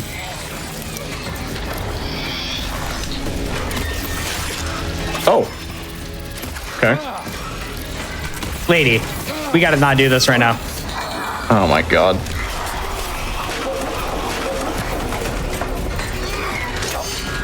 There we go. And now I feel like one more rifle shot. Now. GG. GG, dude. Actually, funny enough, if she had died there on that last bullet like she was supposed to, that would have been world record. Wow. We missed record by 13 seconds, but it's okay. There was a lot of going on there. But honestly, that's crazy. deathless run. Very happy with that. Yeah. Great run, man. Thank you. That was a lot of fun. That was you can see how hard it can really get when you run out of ammo and when everything's really tight, because we really want to minimize how much we pick up in the run. So as you can see, we kind of pay the price for that depending on a lot of factors. But yeah, that was Downhill 2 Remake on hard glitchless. That was a lot of fun. Thank you, Niddle, for joining me on comms. And totally. Thank you, Ek, for having me on, and GDQ for having me on. It's always fun to do runs for you guys. If you're interested in learning this game, you should join the Discord. It's up on the SRC page. Also, if you guys remember what the glitches look like for this game, me and Niddle will actually be back here doing this again next weekend on Halloween. I will be running this same category, but we're running unrestricted, which is we'll be doing the glitches. So if you want to see that, turn up to the Halloween special hotfix on the 31st. But Thank you so much for watching. I'm Captain Ezekiel. You can catch me at twitch.tv/Captain Ezekiel. I'm currently in the process of trying to get as many records as I can for this game. I currently have this one and normal, and I'm working on some others. So make sure you to check me out. All right, well, thank you for the run. If you do want to check out Captain Ezekiel, the link should be in chat. A lot of fun games there. And thank you to both of you for the Silent Hill 2 run. That being said, that is our show for the night. Hopefully you all enjoyed it. It was fun taking a look at some of the games that got recent remakes. Kind of nice to see with the fresh coat of paint, so to speak. Anyway, that has been Speedruns From the Crypt. We'll be back in about 2 weeks with more horror games. Before we do go, I just want to mention a couple announcements. For one, you can go to gamesdonequick.com/hotfix to check out our Season 3 schedule. All the Hotfix shows, you can see kind of what's coming up and what's going on. As well, thank you to anyone who did sub, Prime Gaming gift subs, or anything like that during the show, as that does help support GDQ, so thank you for that. Anyway, this has been Speedruns of the Crypt. I've been your host, Dices. If you want to know how I plan these out, or, well, just want to check out some horror sometime, you can find me somewhere on the screen here. Anyway, thank you all for watching. We're going to have a replay of Challenger Approaching and Speedruns in the Crypt, so stay tuned. We'll be back for that. But have a wonderful rest of the day or night.